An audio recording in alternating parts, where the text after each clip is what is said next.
इस चैप्टर के अंदर में जितने भी कंसेप्ट है ना, वो आपको लगेगा कि सर ये कोई चैप्टर नहीं, ये तो हम जी रहे हैं, ये हम महसूस कर रहे हैं सर, हमें तो जो है ना पूरा का पूरा शरीर में सर यही दौड़ रहा है। सर चैप्टर का नाम है उपभोक्ता के व्यवहार का सिद्धांत, यानी कि थ्योरी ऑफ कंज्यूमर बिहेवियर। ये हमारा जो कंसेप्ट है ना, सीमांत उपयोगिता ह्रास नियम, ये तो भाई मजेदार कंसेप्ट है। ह्रास कहने का मतलब होता है कमी, इसलिए कंज्यूमर को हम लोग कई बार एंड यूजर भी कहते हैं, अंतिम उपभोक्ता भी कहते हैं। आपने अंतिम इकाई कौन सा उपभोग किया होगा, पहला रोटी या दूसरा रोटी? कहेंगे सर पहला तो पहले ही खा लिए, दूसरा तो बाद में खाए होंगे ना, तो कुल मिलाकर के आपने 2 रोटी उपभोग किया। हेलो विद्यार्थियों, कैसे आप सब? उम्मीद करते हैं आप सभी स्वस्थ होंगे, मस्त होंगे और तैयारी जबरदस्त तरीके से करने के लिए तैयार बैठे होंगे। भाई आज हम लोग क्लास 12वीं के लिए 1 शॉट के अंदर दूसरे अध्याय को कंप्लीट करने वाले हैं। बहुत ही मजेदार, बहुत ही शानदार ये कंसेप्ट आपका होने वाला है। इस चैप्टर के अंदर में जितने भी कंसेप्ट है ना, वो आपको लगेगा कि सर ये कोई चैप्टर नहीं, ये तो हम जी रहे हैं, ये हम महसूस कर रहे हैं सर, हमें तो जो है ना पूरा का पूरा शरीर में सर यही दौड़ रहा है कि हम सर अपने व्यवहार को जानने के लिए तैयार हैं। तो भाई मेरा नाम है छोटू कुमार, आप मुझे प्यार से छोटू सर कह सकते हैं। आज हम लोग देखने वाले भाई क्या कि हमारा जो कंज्यूमर है या फिर उपभोक्ता है, वो कैसे अपने आर्थिक जीवन में बिहेव करता है या फिर व्यवहार करता है, ठीक है ना। तो यहां देख लीजिए, क्लास 12वीं के जितने भी विद्यार्थी हैं हिंदी माध्यम के और वो स्टेट बोर्ड की अपनी तैयारी को बेहतरीन करना चाहते हैं, तो उसके लिए सेशन पूरा पूरा शानदार होने वाला है, ठीक है। तो यहां पर देखिए हम लोग करने वाले क्या सर, हम लोग करेंगे अर्थशास्त्र, यानी कि जिसे हम इकोनॉमिक्स कहते हैं। बहुत ही बेहतरीन कंसेप्ट यहां पर आपको मिलने वाला है। चूंकि हम लोग बात करने वाले हैं अध्याय 2 के ऊपर, देख लीजिए यहां पर चैप्टर का नाम क्या है सर। चैप्टर का नाम है उपभोक्ता के व्यवहार का सिद्धांत, यानी कि थ्योरी ऑफ कंज्यूमर बिहेवियर, है ना। तो यहां हम लोग जानते हैं कि उपभोक्ता असल में होता कौन है, कंज्यूमर कहते किसको हैं, और वो किस तरीके से व्यवहार करता है, किस तरीके के उनके बिहेवियर होते हैं। बहुत ही शानदार, ठीक है। तो ये हमारा चैप्टर है और इसके अंदर सर आप क्या क्या कवर करेंगे, ठीक है, कौन कौन सी चीजों को आज इस वीडियो के अंदर बात करने वाले हैं। तो यहां पर देख लीजिए भाई, सबसे पहले हम लोग जानेंगे कि उपयोगिता किसे कहते हैं। लेकिन हां, इससे पहले हम लोग उपभोक्ता के बारे में भी जान लेंगे। हालांकि सवाल तो ये नहीं किया जाता कि उपभोक्ता कौन होता है, लेकिन चूंकि चैप्टर यहीं से शुरू हो रहा है कि उपभोक्ता के व्यवहार का सिद्धांत, तो सबसे पहले हम उपभोक्ता को परिभाषित करेंगे, उसके बाद उपयोगिता पर आएंगे, ठीक है ना। तो यहां पर ध्यान रखिएगा कि उपयोगिता को अंग्रेजी में यूटिलिटी कहा जाता है। क्या कहते हैं? यूटिलिटी कहते हैं। और उसके बहुत सारे अलग अलग प्रकार हम लोग देखेंगे। बहुत सारे कहने का मतलब 3 प्रकार, कुल उपयोगिता, सीमांत उपयोगिता, औसत उपयोगिता, इन तीनों के ऊपर हम लोग यहां बातचीत करेंगे। उसके बाद क्या है सर, एक बहुत ही शानदार, बहुत ही जबरदस्त कंसेप्ट, जिससे कि परीक्षा में सवाल पूछे बिना मन को संतुष्टि नहीं मिलता है उनको, जो कि क्वेश्चन सेटअप करते हैं आपकी परीक्षा के लिए। तो यहां से क्वेश्चन वो जरूर पूछते हैं कि कुल उपयोगिता और सीमांत उपयोगिता के बीच में संबंध बता दीजिए, कैसे ये दोनों आपस में परस्पर जुड़े हुए हैं, एक दूसरे से कैसे ये जुड़े हुए हैं। तो इसको हम लोग रेखा चित्र की मदद से, तालिका की मदद से समझने वाले हैं। बहुत ही शानदार कंसेप्ट है। आगे देखो, ये हमारा जो कंसेप्ट है ना, सीमांत उपयोगिता ह्रास नियम, ये तो भाई मजेदार कंसेप्ट है। ह्रास कहने का मतलब होता है कमी, है ना। ह्रास कहने का मतलब क्या? कमी होना, डिमिनिश होना, घटना, आप जो भी कह सकते हैं। तो सीमांत उपयोगिता का ह्रास नियम हम लोग पढ़ने वाले हैं। बहुत ही शानदार कंसेप्ट है ये। आप समझेंगे कि कैसे हम धीरे धीरे धीरे धीरे बोर होते चले जाते हैं अगर हम एक ही तरह की वस्तुएं लेते जाते हैं, यानी कि कंज्यूम करते जाते हैं, उपभोग करते जाते हैं। अगर रोज आपको मम्मी दाल चावल दाल चावल दाल चावल कंजम्पशन करवाए, उपभोग करवाए, तो आपको कैसा लगेगा? किसी दिन आप ऐसा कहने पर मजबूर हो जाओगे कि मम्मी कुछ तो बदलाव कर लो, भले ही जो है दाल में नमक ज्यादा डाल दो, लेकिन कुछ तो स्वाद में भिन्न करो, कुछ तो भिन्नता लाओ। नहीं तो आप धीरे धीरे धीरे धीरे एक ही तरह की वस्तु को जैसे जैसे ज्यादा उपभोग करते जाते हैं, आप अपने आप को पाते हैं कि भाई पहले के अपेक्षा हमें कम संतुष्टि मिल रहा है, जबकि वही वस्तु है, वस्तु तो वही है, लेकिन उपयोगिता पहले के अपेक्षा कम मिलता है। तो इसके ऊपर एक नियम तैयार किया गया है, जो कि जर्मन अर्थशास्त्री ने तैयार किया था, गॉसेन ने। इसीलिए हम लोग इसको गॉसेन का पहला नियम भी कहेंगे, जो कि सीमांत उपयोगिता ह्रास नियम है, ठीक है। सीमांत उपयोगिता ह्रास नियम का दूसरा नाम पता चल गया, गॉसेन का क्या? पहला नियम। सीमांत उपयोगिता ह्रास नियम का दूसरा नाम क्या है? गॉसेन का पहला नियम। ठीक है, चलो यहां पर देखो अगला टॉपिक क्या होगा सर? उपभोक्ता संतुलन, जिसको हम कंज्यूमर इक्विलिब्रियम कहते हैं, यानी कि कब एक उपभोक्ता ये संतुष्टि ज्यादा प्राप्त कर लेता है और अपने आप को बस यही सोचता है कि इससे ज्यादा हमें उपभोग नहीं करना है, बस हमें यही स्थिति चाहिए था, वो अपने आप को मौज करता हुआ नजर आता है। उसको लगता है कि बस हमें जो संतुष्टि चाहिए था हमने प्राप्त कर लिया, इससे ज्यादा हमें क्या करना है। ठीक है, तो यहां पर कहने का मतलब है कि कंज्यूमर कब उपभोग करने के लिए रुक जाता है, कब वो ऐसा महसूस करने लगता है कि बस मुझे तो 100% सेटिस्फेक्शन मिल गया, हम बस यही चाहते थे। जैसे कि आप लोगों को जिस तरीके लेक्चर्स, जिस तरीके के कंसेप्ट चाहिए, उस तरीके की सारी चीजें अगर हम आपको प्रोवाइड कर देंगे, आप लोग भी कमेंट में फटाफट क्या करते हैं? सर मजा आ गया। यही तो है दरअसल कंज्यूमर का इक्विलिब्रियम, यानी कि उपभोक्ता का संतुलन, जहां एक उपभोक्ता अपने आप को यह महसूस करे कि बस हमें ये अधिकतम संतुष्टि मिल चुका है, इससे मुझे ज्यादा नहीं चाहिए उपभोग करना है और ना ही इससे मुझे कम उपभोग करना है, बस। तो वो रेस्ट पॉइंट पर आ जाएगा, संतुलन की स्थिति में आ जाएगा। सर आगे क्या होने वाला है आज के सेशन में? तो देखो आज हम लोग देखेंगे क्या कि भाई बजट रेखा क्या होता है। अच्छा, उपभोक्ता संतुलन की जो हमने बात करा वो दो वस्तु के संदर्भ में भी देखेंगे और एक वस्तु के संदर्भ में भी देखेंगे, तो इसकी चर्चा तो होगी। फिर बजट रेखा या फिर कीमत रेखा क्या होता है उस पर चर्चा करेंगे, है ना। फिर हमारा क्या आएगा? मांग, है ना। मांग बहुत शानदार कंसेप्ट। मांग और मांग के प्रकार, मांग को प्रभावित करने वाले कारक या फिर तत्व, इन सब की बात हम यहां पर करने वाले हैं कि सर डिमांड क्या होता है और डिमांड को प्रभावित करने वाले यानी कि मांग को प्रभावित करने वाले कितने सारे कारक हैं या फिर कितने सारे तत्व हैं, किन किन फैक्टर्स को हम लोग यहां पर लेने वाले हैं। बहुत ही शानदार होगा ये। अगर आपने इस वाले कंसेप्ट को समझ लिया तो मान करके चलिए, मान करके नहीं, ठान करके चलिए कि पूरे के पूरे चैप्टर ही आपको आसान लगने शुरू हो जाएंगे। पूरा का पूरा जो डिमांड वाला चैप्टर है, डिमांड वाला जो पोर्शन है, वो पूरा का पूरा आपको आसान लगने वाला है। क्यों? क्योंकि जो ना मेन कंसेप्ट की बात कर रहे हैं इस भाग के अंदर, वो हमारा क्या होने वाला है? मांग को प्रभावित करने वाले कारक या फिर तत्व, कि किन किन वजहों से किसी वस्तु की मांग या तो बढ़ जाती है या फिर मांग घट जाती है। इन चीजों पर हम लोग यहां बात करेंगे। सर आगे क्या होगा? देखो भाई, आगे हम लोग करेंगे क्या? मांग का नियम, जिसको मांग का सिद्धांत भी कहते हैं, अंग्रेजी में लॉ ऑफ डिमांड कहते हैं। तो मांग का नियम क्या बताएगा? मूल्य और मांग के बीच में संबंध को बताएगा। ठीक है, तो इसकी हम लोग यहां पर चर्चा करने वाले हैं। हम लोग देखेंगे कि मांग और मूल्य में कैसा संबंध पाया जाता है। ठीक है, अब उसके बाद क्या सर? क्या इसके अंदर और भी कुछ छोटे छोटे कंसेप्ट्स हो सकते हैं क्या? बिल्कुल हो सकते हैं। जैसे कि मांग की रेखा पर गति, मांग में विस्तार, मांग में संकुचन, ये सब क्या है, इसकी चर्चा भी हम लोग यहां पर करने वाले हैं। यानी कि छोटे छोटे टॉपिक्स भी बीच बीच में आएंगे जिसको हम कवर कर देंगे। ठीक है ना। चलो अब यहां पर देखो अगला क्या होगा सर? बहुत शानदार कंसेप्ट है, न्यूमेरिकल भी पूछा जाएगा यहां से। नाम क्या है सर? मांग की लोच, यानी कि इलास्टिसिटी ऑफ डिमांड। इलास्टिक होना, लोच होना, ये सर क्या है? सुना तो बहुत बार है, लेकिन सर मुझे ना यहां से लगता है कि हवाई जहाज गुजर रहा है। सर कंसेप्ट्स तो धसते ही नहीं है। आज आपको जो है ना मजा आने वाला है इस कंसेप्ट्स के अंदर में। उसके बाद आप कभी भी ऐसा महसूस नहीं करोगे कि सर इस चैप्टर के अंदर में कुछ ऐसी चीजें रह गई है जो हमें समझ नहीं आया। आपको पूरी तरीके से कंसेप्ट बिल्कुल आसान लगने वाला है, क्योंकि आसान आसान भाषा में, आसान आसान शब्दों में, आसान आसान लाइनों में सब कुछ हम लोग पढ़ने वाले हैं, समझने वाले हैं। ठीक है, बहुत ही शानदार चैप्टर हम इसलिए कहते हैं इसको, क्योंकि यहां हम लोग जो कुछ भी देखेंगे ना, वो जीता जागता नमूना आपके जीवन में घटित हो चुका है या फिर घटित होने वाला भी होगा। ठीक है, चलिए तो यहां देखेंगे हम लोग सारी चीजें, डायग्रामेटिक भी होगा, फॉर्मूले भी आएंगे इसके अंदर, वो सब पर ध्यान देना है, तभी इस चैप्टर का जो है ना रंग असल में आपको दिखेगा। ठीक है, तो यहां से हम लोग शुरुआत करते हैं कि सर आखिर बता दीजिए तो कंज्यूमर होता कौन है? उपभोक्ता हम लोग कहते किसको हैं सर?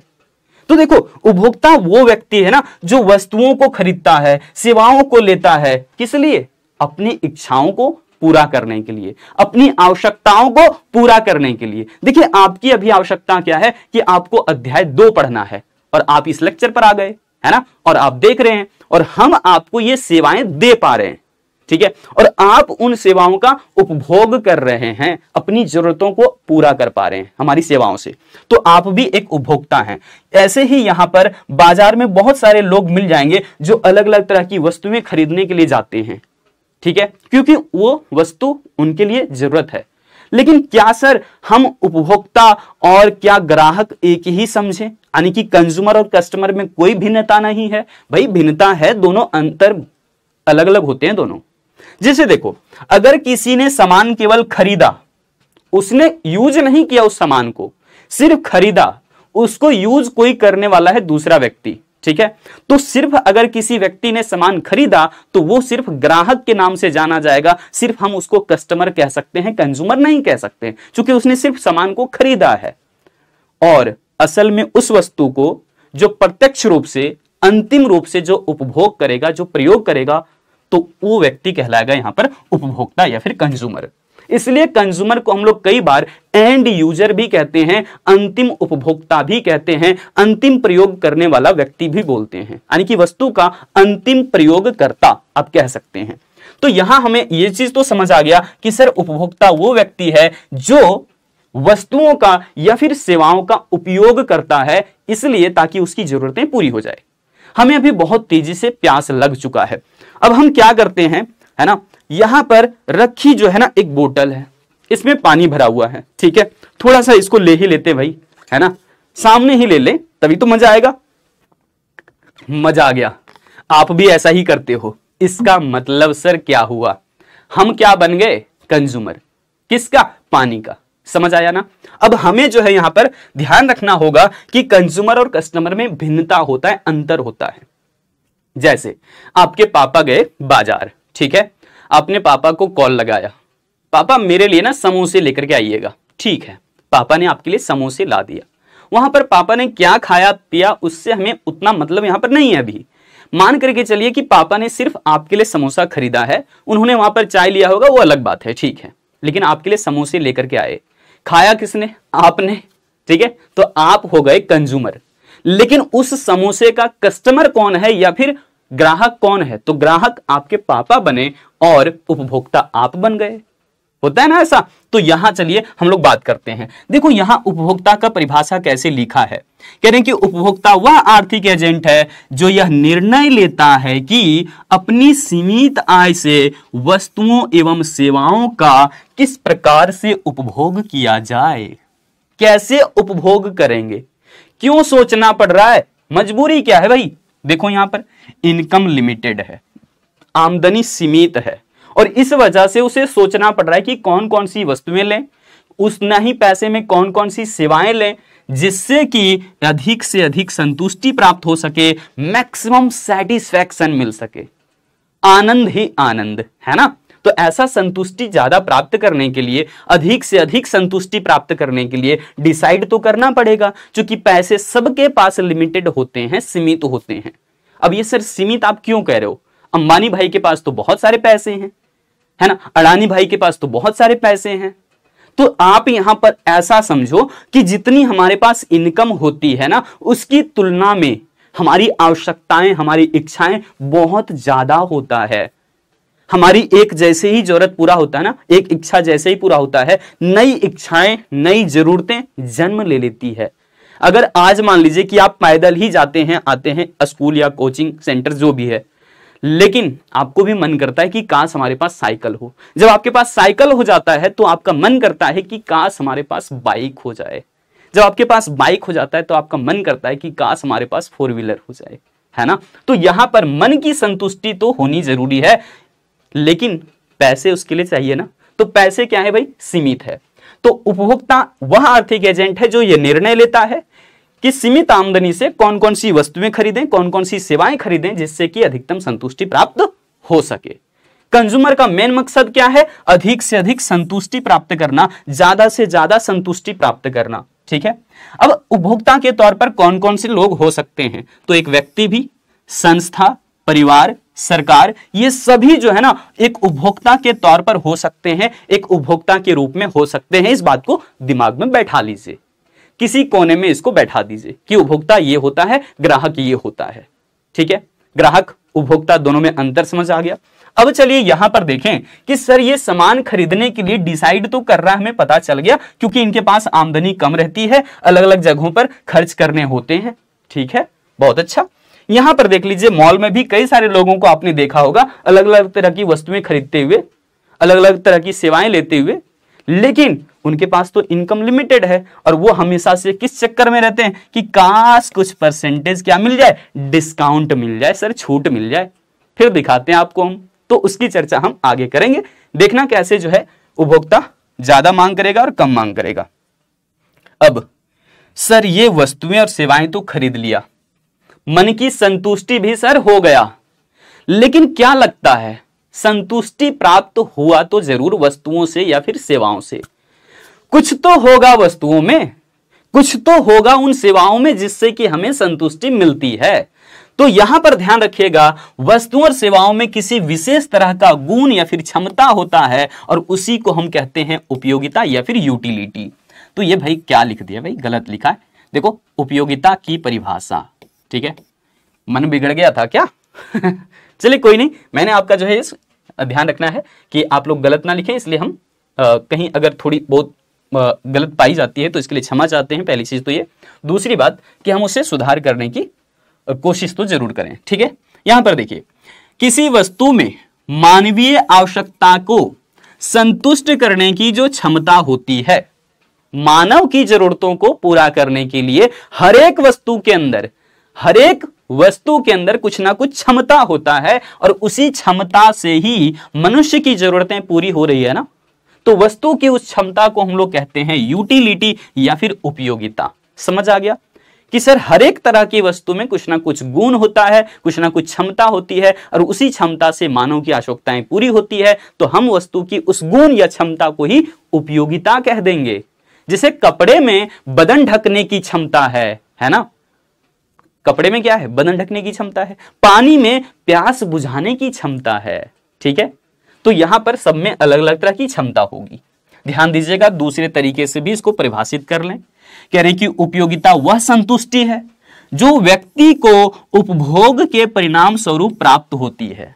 यानी कि हमें संतुष्टि किसी वस्तु से कब मिलेगी, जब हम उस वस्तु को उपयोग करेंगे, अपनी इच्छाओं को पूरा करने के लिए प्रयोग करेंगे, तभी तो हमें संतुष्टि प्राप्त होगी।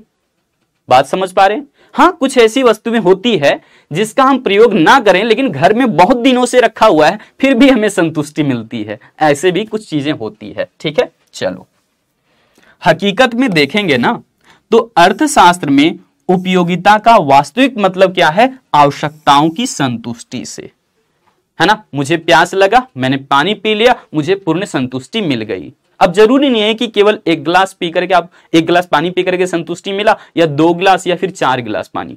ठीक है, तो ये अलग चीजें हैं कि कितना पीना है, कितने पीने के बाद संतुष्टि प्राप्त होगा।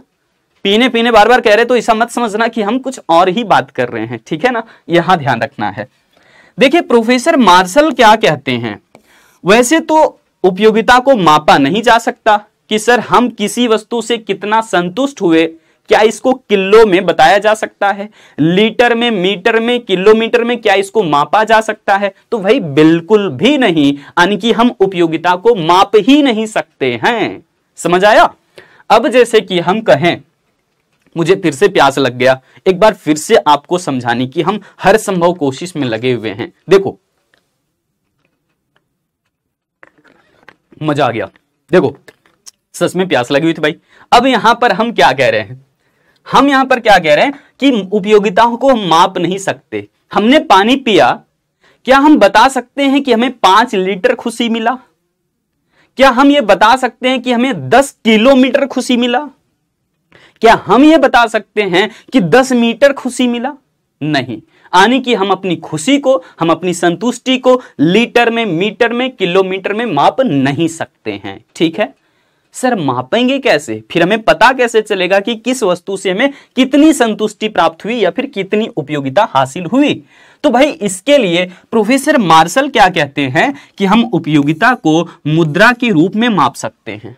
मार्शल का कहना है, अल्फ्रेड मार्शल, जो अध्याय 1 के अंदर हमने बताया था कि ये प्रिंसिपल्स ऑफ इकोनॉमिक्स नाम का एक किताब लिखे हुए थे। अल्फ्रेड मार्शल ने प्रिंसिपल्स ऑफ इकोनॉमिक्स नाम से किताब लिखा था, और उसी किताब के अंदर ये क्या कहते हैं कि भाई उपयोगिता को मापा जा सकता है लेकिन मुद्रा के रूप में। यानी कि किसी भी वस्तु के लिए अगर आप 10 रुपए कीमत चुकाने के लिए तैयार हो तो इसका मतलब है कि उस वस्तु से आपको 10 रुपए के बराबर कम से कम तो संतुष्टि प्राप्त हुआ है, तभी तो आप उतना रुपये देने के लिए तैयार हो। एक और उदाहरण देते हैं आपको। मान करके चलिए कि यहां पर हमने आपको कुछ ऐसी वस्तु दिखा दिया, मान करके चलिए कि समोसे ही है, ठीक है, एक छोटा सा एग्जांपल, जो कि 10 रुपए में मिल जाएगा मार्केट के अंदर में आपको, ठीक है।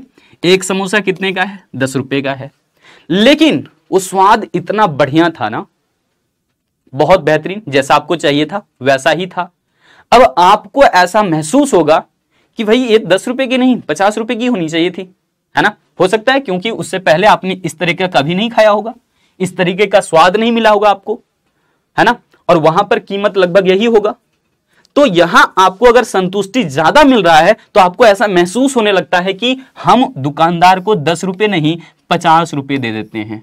महसूस हो रहा है आपको ऐसा लग रहा है कि हम 50 रुपए दे दें, लेकिन आप भी बड़ा चालाक ठहरे, आपने भी 50 रुपया नहीं दिया। मन कर रहा था कि 50 रुपए दे दें या फिर इसकी कीमत जो है वो 50 रुपए होनी चाहिए थी, आपको लग रहा है, आपने चुकाया नहीं। समझ रहे हैं? आपने कितना चुकाया? मात्र 10 रुपए, क्योंकि सर मार्केट प्राइस तो 10 रुपए ही है। तो कंज्यूमर का बिहेवियर देख रहे हो कैसा है, यानी कि संतुष्टि मिल रही है फिर भी कभी कभार कीमत देने को तैयार नहीं रहता है। बड़ा चालाक है ना। चलो अब इसकी चर्चा हम तो आगे करने वाले और भी बेहतरीन तरीके से। देखिए उपयोगिता की जो माप की इकाई बताई गई है वो क्या है भाई? यूटिल है। क्या है? यूटिल है। और ये साइकोलॉजिकल है, थोड़ा सोच करके आप देखिए जरा कि क्या हम लीटर में, किलोमीटर में, इन सब में उपयोगिता को माप सकते हैं? तो बिल्कुल भी नहीं। तो उपयोगिता की माप की इकाई क्या होगी? यूटिल होगी। इस बात को ध्यान रखिएगा। और इस शब्द का, है ना, और इस शब्द का सबसे पहले प्रयोग किसने किया था? इस शब्द का सबसे पहले प्रयोग किया था प्रोफेसर फीसर ने। नाम क्या है? Professor Fisher. इन्होंने ही सबसे पहले इस शब्द का प्रयोग किया था। कौन सा शब्द? यूटिल।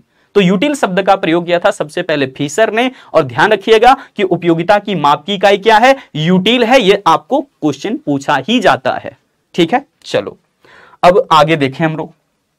ये आपके लिए यहां पर मैंने एक शानदार नोट किया हुआ है कि किसी भी वस्तु से प्राप्त होने वाली उपयोगिता निर्भर करेगा कि उस वस्तु की तीव्रता, उस वस्तु के प्रति आपकी तीव्रता कितनी है, उपभोग की तीव्रता कितनी है, किस वस्तु को आप कितना जल्दी पाना चाहते हैं। ठीक है, किसी वस्तु के प्रति होता है ना, बच्चे बड़ा तंग करते हैं कभी कभार, है ना, पापा आइसक्रीम चाहिए, है ना, आइसक्रीम चाहिए, जिद मचाए हुए है। इसका मतलब उस वक्त ही आपको वो वस्तु, उस वस्तु को अगर तुरंत दे दें उस बच्चे को तो संतुष्टि ज्यादा होगी। हमें बहुत तेजी के साथ अभी प्यास लगा हुआ है, हम तुरंत पानी पी लें तो हमारी संतुष्टि ज्यादा होगी। यानी कि अगर किसी वस्तु के प्रति हमारी उपभोग की तीव्रता ज्यादा होती है तो संतुष्टि भी ज्यादा प्राप्त होगा। एक उदाहरण देते हैं। मान लीजिए कि आप एग्जामिनेशन सेंटर तक पहुंच चुके हैं, अचानक से आपको पता चला भाई मेरे पास तो पेन ही नहीं है। अब आपको क्या महसूस होगा? सोच करके देखिए। भाई अब 5 मिनट ही बचे हुए हैं, जो नजदीक में दुकान होगा वहां पर आप दौड़े भागे जाएंगे और कहेंगे भैया फटाक से हमको पेन दे दीजिए, जरा जल्दी दीजिए ना भैया, जल्दी दीजिए ना। मतलब ये क्या बता रहा है? यही है आपकी उपभोग की तीव्रता। यहां पर आप ज्यादा तेजी से पाना चाहते हैं उस वस्तु को कि फटाक से वस्तु मिल जाए, और आप उस वक्त पा लेते हैं उस वस्तु को तो बहुत ज्यादा अपने आप को संतुष्ट महसूस करेंगे। समझ आ गया? चलिए, यानी कि उपयोगिता किस पर निर्भर करता है? उपभोग की तीव्रता पर। इसकी बहुत सारी विशेषताएं भी हम लोग देखेंगे। यहां पर ध्यान दीजिएगा कौन कौन सी खासियत है, कौन कौन सी विशेषताएं हैं उपयोगिता की। तो सबसे पहली विशेषता कि उपयोगिता किस पर निर्भर करेगा, तो ये उपभोक्ता की मानसिक दशा या फिर मानसिक स्थिति पर निर्भर करेगा। Mental status of the consumer. आज हमारी मानसिक क्षमता, मानसिक स्थिति कैसी है, इस पर निर्भर करेगा कि हमें उपयोगिता कितनी मिल रही है। किसी दिन बहुत अच्छा महसूस होता है, हमने सुबह सुबह उठा, बहुत अच्छा महसूस हुआ, और कोई आपकी पसंद की ही वस्तु आपको दे दिया, ठीक है, कि लो ये तुम्हारी पसंद की वस्तु है, हमने लाया तुम्हारे लिए। आप उस वस्तु को यूज करते हैं, है ना, प्रयोग में लाते हैं और आप भी कहते हैं वाह मजा आ गया। लेकिन किसी दिन ऐसा भी होता है, सुबह उठे मूड बड़ा खराब है ना, और आपकी पसंद की ही वस्तु दिया जा रहा है आपको, लेकिन फिर भी आपको लगेगा कि दूर करो इसको, है ना। मतलब कि यहां पर हमारे मेंटल स्टेटस पर या फिर मानसिक स्थिति पर निर्भर करता है कि किस वस्तु से हमें कितनी ज्यादा उपयोगिता प्राप्त होगी। ठीक है, अर्थात आप कह सकते हैं कि उपयोगिता जो है ना एक मनोवैज्ञानिक परिकल्पना है, एक साइकोलॉजिकल हाइपोथेसिस है। ठीक है, चलिए आगे बढ़ते हैं। दूसरा देख लीजिए, कह रहे हैं कि उपयोगिता आवश्यकताओं की तीव्रता पर निर्भर करता है, जो कि हमने पीछे भी चर्चा किया।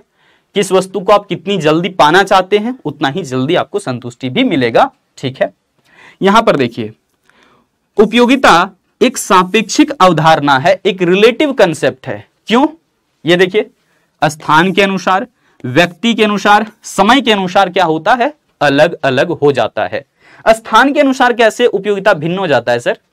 मान करके चलिए एक ऐसे क्षेत्र में आप गए हैं जहां पर इस वक्त, यानी कि हम लोग तो अभी गर्मी महसूस कर रहे हैं अपने आप में, लेकिन ऐसे क्षेत्र में चल जाइए जहां पर ठंड ज्यादा पड़ रहा है।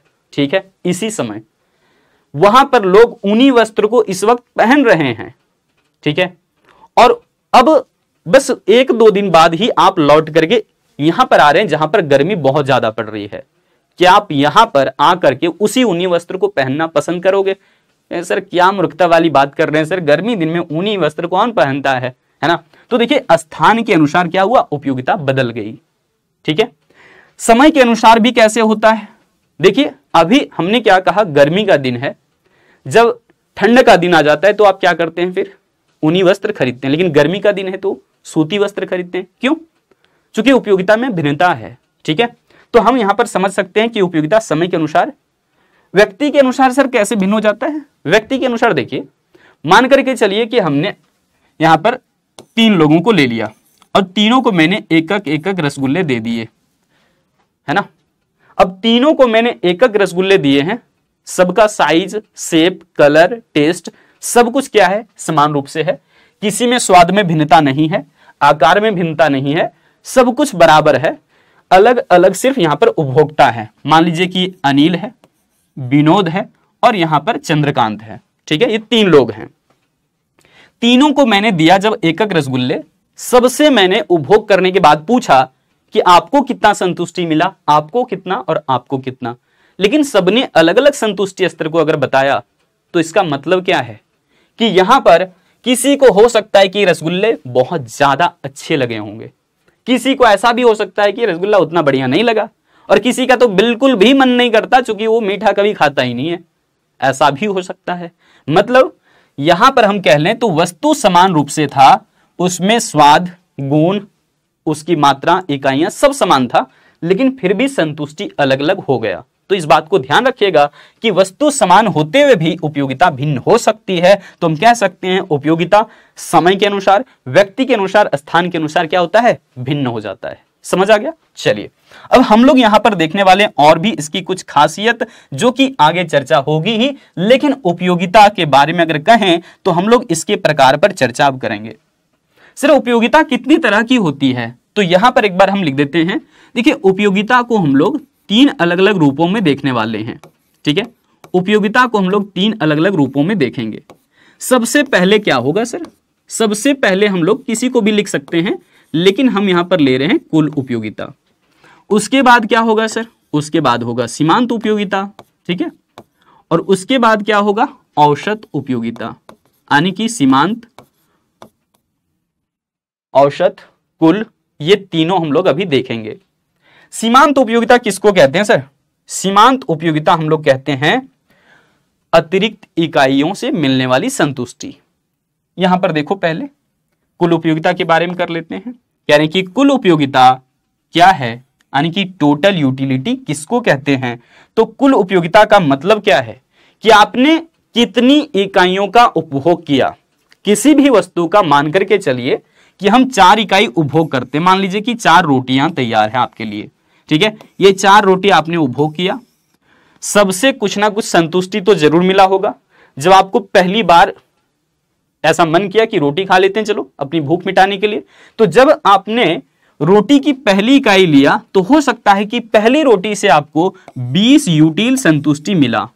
क्योंकि उपयोगिता को किस में मापते हैं? यूटिल में मापते हैं। तो हमने क्या कहा? पहली रोटी से आपको 20 यूटिल संतुष्टि मिल गया। दूसरी रोटी जब खाएंगे ना, क्योंकि रोटी तो वही है ना, साइज, शेप, कलर, टेस्ट कुछ भी भिन्नता नहीं है, तो वही वस्तु आप फिर से कंजम्पशन करते हैं, फिर से उपभोग करते हैं, तो पहले के अपेक्षा संतुष्टि स्तर घट जाता है। सर ऐसा क्यों हुआ? ऐसा इसलिए होता है क्योंकि मैंने कहा उपयोगिता आवश्यकता की तीव्रता पर निर्भर करेगी। किस पर निर्भर करती है? आवश्यकता की तीव्रता पर। क्योंकि हमारी शुरुआत में भूख बहुत तेज थी, हमने पहली इकाई कंज्यूम किया वस्तु का या फिर रोटी का, तो हमें संतुष्टि ज्यादा मिला। रोटी की दूसरी इकाई लेंगे तो संतुष्टि स्तर कुछ ना कुछ तो कम होगा। मान करके चलिए कि यहां पर 15 हो गया, ठीक है। अगली बार फिर से हमने रोटी ही कंज्यूम किया, वही शेप, साइज, कलर, टेस्ट है, तो यहां पर फिर से हमें हो सकता है कि मान करके चलिए कि यहां पर आपको 7 या 8 यूटिल उपयोगिता हासिल हो गया।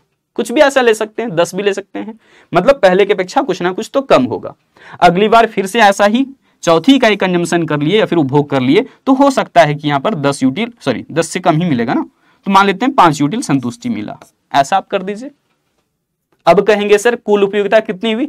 जोड़ दीजिए सबको, यानी कि यहां पर आप कहेंगे 15 और 20 कितना हो गए भी, यहां पर जोड़ लो सबको एक साथ में। अब यहां पर 35 और यहां पर 5 40 और 8 48, यानी कि आप कह लीजिए 48 यूटिल आपको संतुष्टि मिला है। कितनी रोटी उपभोग करने के बाद? 4 रोटियां उपभोग करने के बाद, ठीक है ना। तो कुल उपयोगिता कितना हुआ? टीयू कितना हुआ? टोटल यूटिलिटी कितना हुआ भाई? 48 यूटिल्स, ठीक है, समझ आ गया। देखो क्या है परिभाषा, कह रहे हैं किसी वस्तु की एक निश्चित इकाई कितना था? 4 इकाई था, ठीक है ना। तो किसी वस्तु की एक निश्चित इकाई के उपभोग से प्राप्त उपयोगिता का योगफल कुल उपयोगिता कहलाता है। आपने किस वस्तु का या फिर किसी भी वस्तु का कितनी इकाइयां उपभोग किया, सबसे कुछ ना कुछ संतुष्टि हासिल हुआ होगा, सबको जोड़ दीजिए, कुल उपयोगिता आपको मिल जाएगा।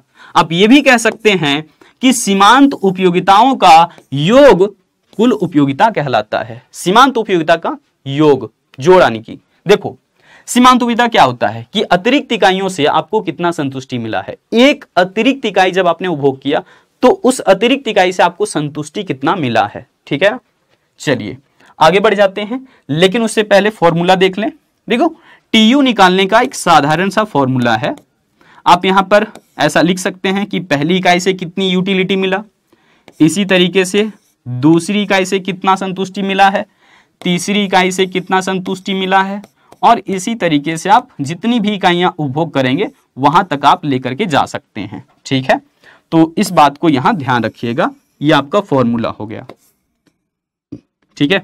इसी फॉर्मूले को आप इस तरीके से भी लिख सकते हैं कि टीयू इक्वल टू क्या हो जाएगा, mu1, यानी कि पहली इकाई से सीमांत उपयोगिता, इसी तरीके से दूसरी इकाई से सीमांत उपयोगिता कितना मिला, तीसरी इकाई से सीमांत उपयोगिता कितना हासिल हुआ, और फिर आप ऐसे ही MUN तक जा सकते हैं। तो ये फॉर्मूले आपको ध्यान रखने हैं, क्योंकि आप टेबल में कहीं ना कहीं इस्तेमाल करेंगे आगे चल करके, और यहां से आपके परीक्षा में सवाल तो पूछे जाते हैं। ये सब छोटे छोटे कंसेप्ट्स हैं। चलिए अब हम लोग देखते हैं क्या और भी तरीका हो सकता है सर टीयू कैलकुलेट करने का। तो यहां पर देख लो, औसत उपयोगिता अगर आपको पहले से ही हासिल है, तो औसत उपयोगिता अगर आपको मिल गया है और उपभोग की इकाई आपको पता है कि आपने कितनी इकाइयां उपभोग करा है, तो आप टीयू आसानी से निकाल सकते हो। जैसे कि देखो यहां पर कैसे लिखेंगे, टोटल यूटिलिटी कैसे हो जाएगा, AU इंटू N, यानी कि औसत उपयोगिता को उपभोग की इकाई के साथ मल्टीपल कर दीजिए, गुना कर दीजिए। जैसे कि मान करके चलिए हम यहां पर एक टेबल ले लेते हैं, ठीक है ना। आपको समझने के लिए यहां पर आपको हम टेबल दे देते हैं, ठीक है, बहुत शानदार। देखो मान करके चलते हैं कि उपभोग की इकाई हमने यहां पर लिख दिया 1 2 3 4, ऐसे कर दिया। यहां पर दे दिया है आपको AU और कह रहा है TU निकालिए क्या होगा।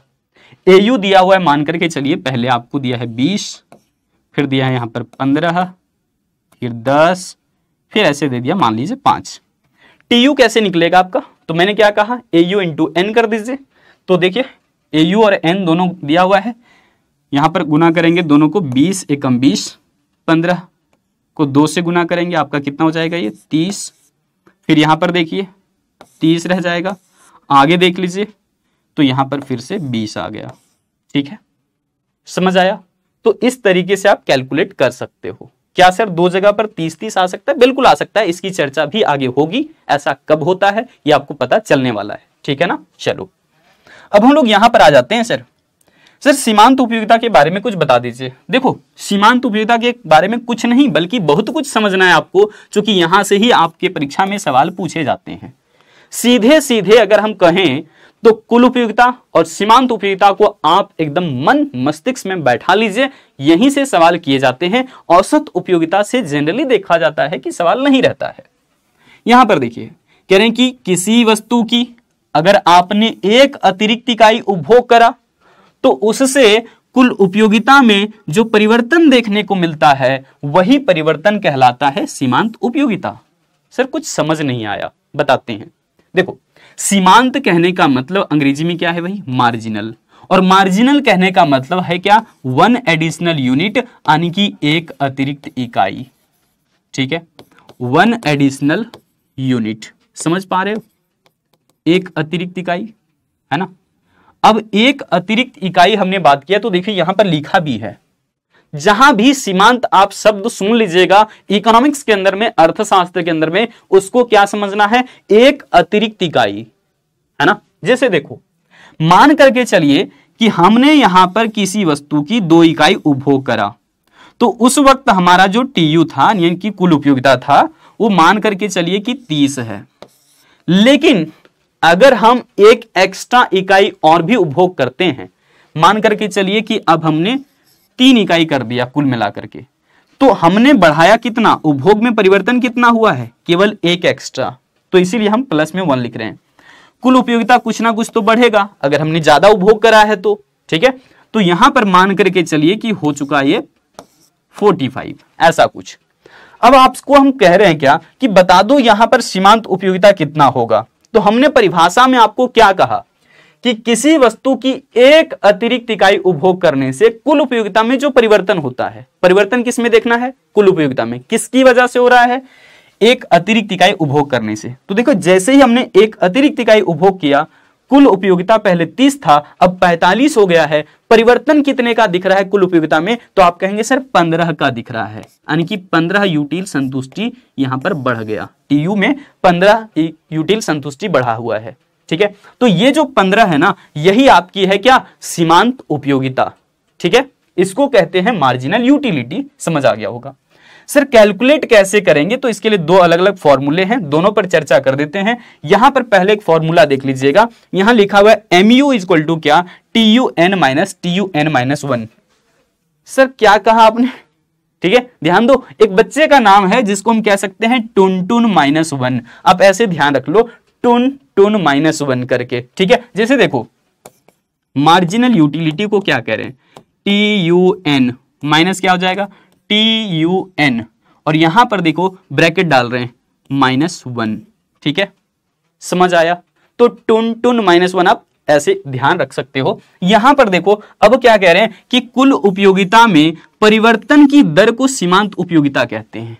कुल उपयोगिता में परिवर्तन की दर, तो परिवर्तन की दर क्या होता है सर, तो इसके लिए फॉर्मूला देखो यहां पर हमने अलग तरीके से लिखा हुआ है, और ये ज्यादातर ऑब्जेक्टिव क्वेश्चन में डाल करके देता है। जो आपके बहुविकल्पीय प्रश्न होता है ना, उसमें ये फॉर्मूला आपको देखने को मिलता है। सर ये निकलेगा कैसे, देखो ऊपर में लिखा हुआ है डेल्टा TU, तो डेल्टा TU का मतलब है कि कुल उपयोगिता में परिवर्तन। ठीक है, देखो यहां पर ध्यान से हम इधर फिर से लिख रहे हैं, MU तो निकालना है आपको, डेल्टा का मतलब परिवर्तन, TU का मतलब कुल उपयोगिता। तो कुल उपयोगिता में परिवर्तन किसकी वजह से होगा, उपभोग की इकाई में परिवर्तन की वजह से। आप Q भी लिख सकते हो, यहां पर N भी लिख सकते हो। ठीक है ना, तो यहां आप देखिएगा कि हम क्या कह रहे हैं, यहां देखो डेल्टा TU का मतलब कुल उपयोगिता में परिवर्तन कितना था, 15, आप यहां पर 15 लिखेंगे। सर डेल्टा Q कितना है, तो डेल्टा Q का मतलब हमने क्या कहा कि N को हटा करके आप चाहो तो यहां पर Q भी लिख सकते हो, कोई दिक्कत नहीं है। तो यहां हमने देखा क्या, एक इकाई परिवर्तन हुआ है, तो एक नीचे रहेगा। 15 को 1 से भाग कर दीजिए भाई, कितना आ गया 15। समझ आया ना। देखो और भी तरीके हैं हमारे पास। देखो यहां पर हमने उदाहरण ले लिया आपके लिए ताकि आप कंसेप्ट्स को शानदार तरीके से कवर कर सकें। उद्देश्य क्या होना चाहिए भाई कि कंसेप्ट क्लैरिटी, ठीक है। यहां ध्यान दीजिए, कह रहे हैं कि यदि कोई उपभोक्ता किसी वस्तु की 2 इकाई, कितनी इकाई 2 इकाई उपभोग करता है, अगर कोई एक व्यक्ति है जो कि 2 इकाई उपभोग किया कोई वस्तु, तो उसे कुल उपयोगिता कितना हासिल हुआ है 22 इकाई।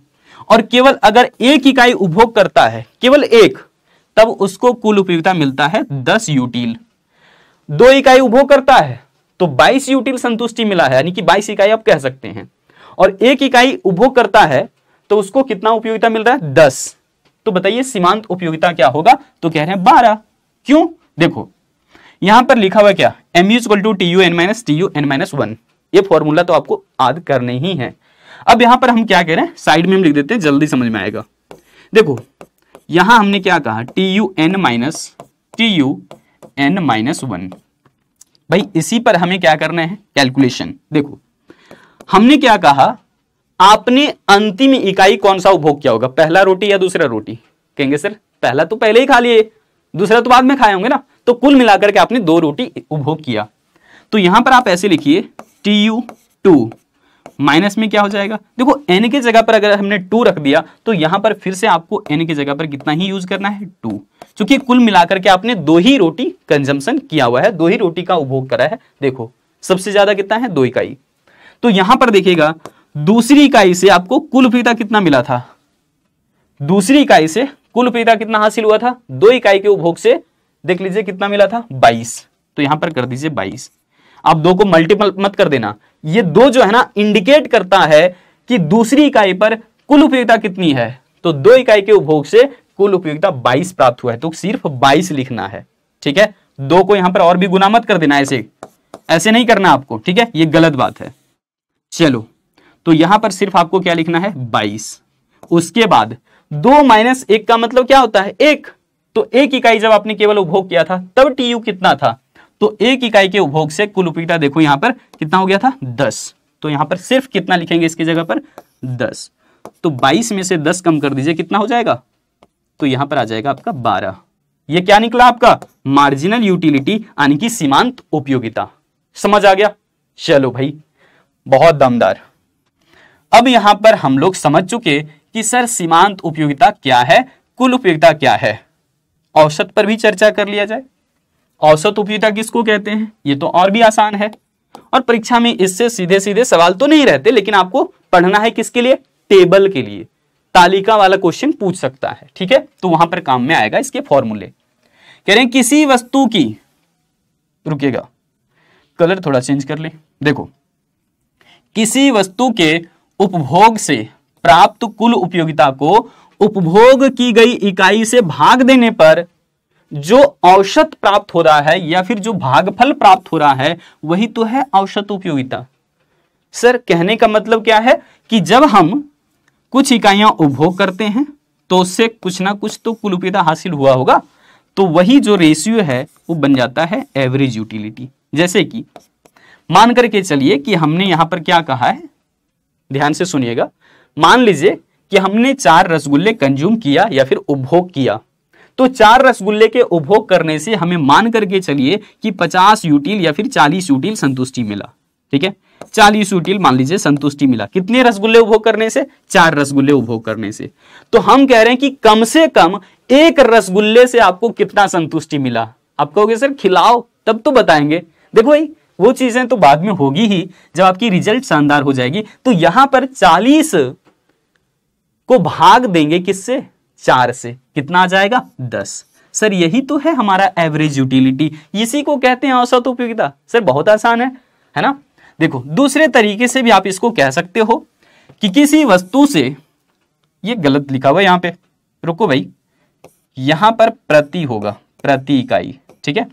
तो किसी वस्तु की प्रति इकाई उपभोग से प्राप्त उपयोगिता को हम औसत उपयोगिता कहते हैं। यानी कि प्रति इकाई, प्रत्येक इकाइयों से आपको कितनी औसतन संतुष्टि मिला है, उसी को हम लोग यहां पर कहते हैं एवरेज यूटिलिटी, यानी कि औसत उपयोगिता।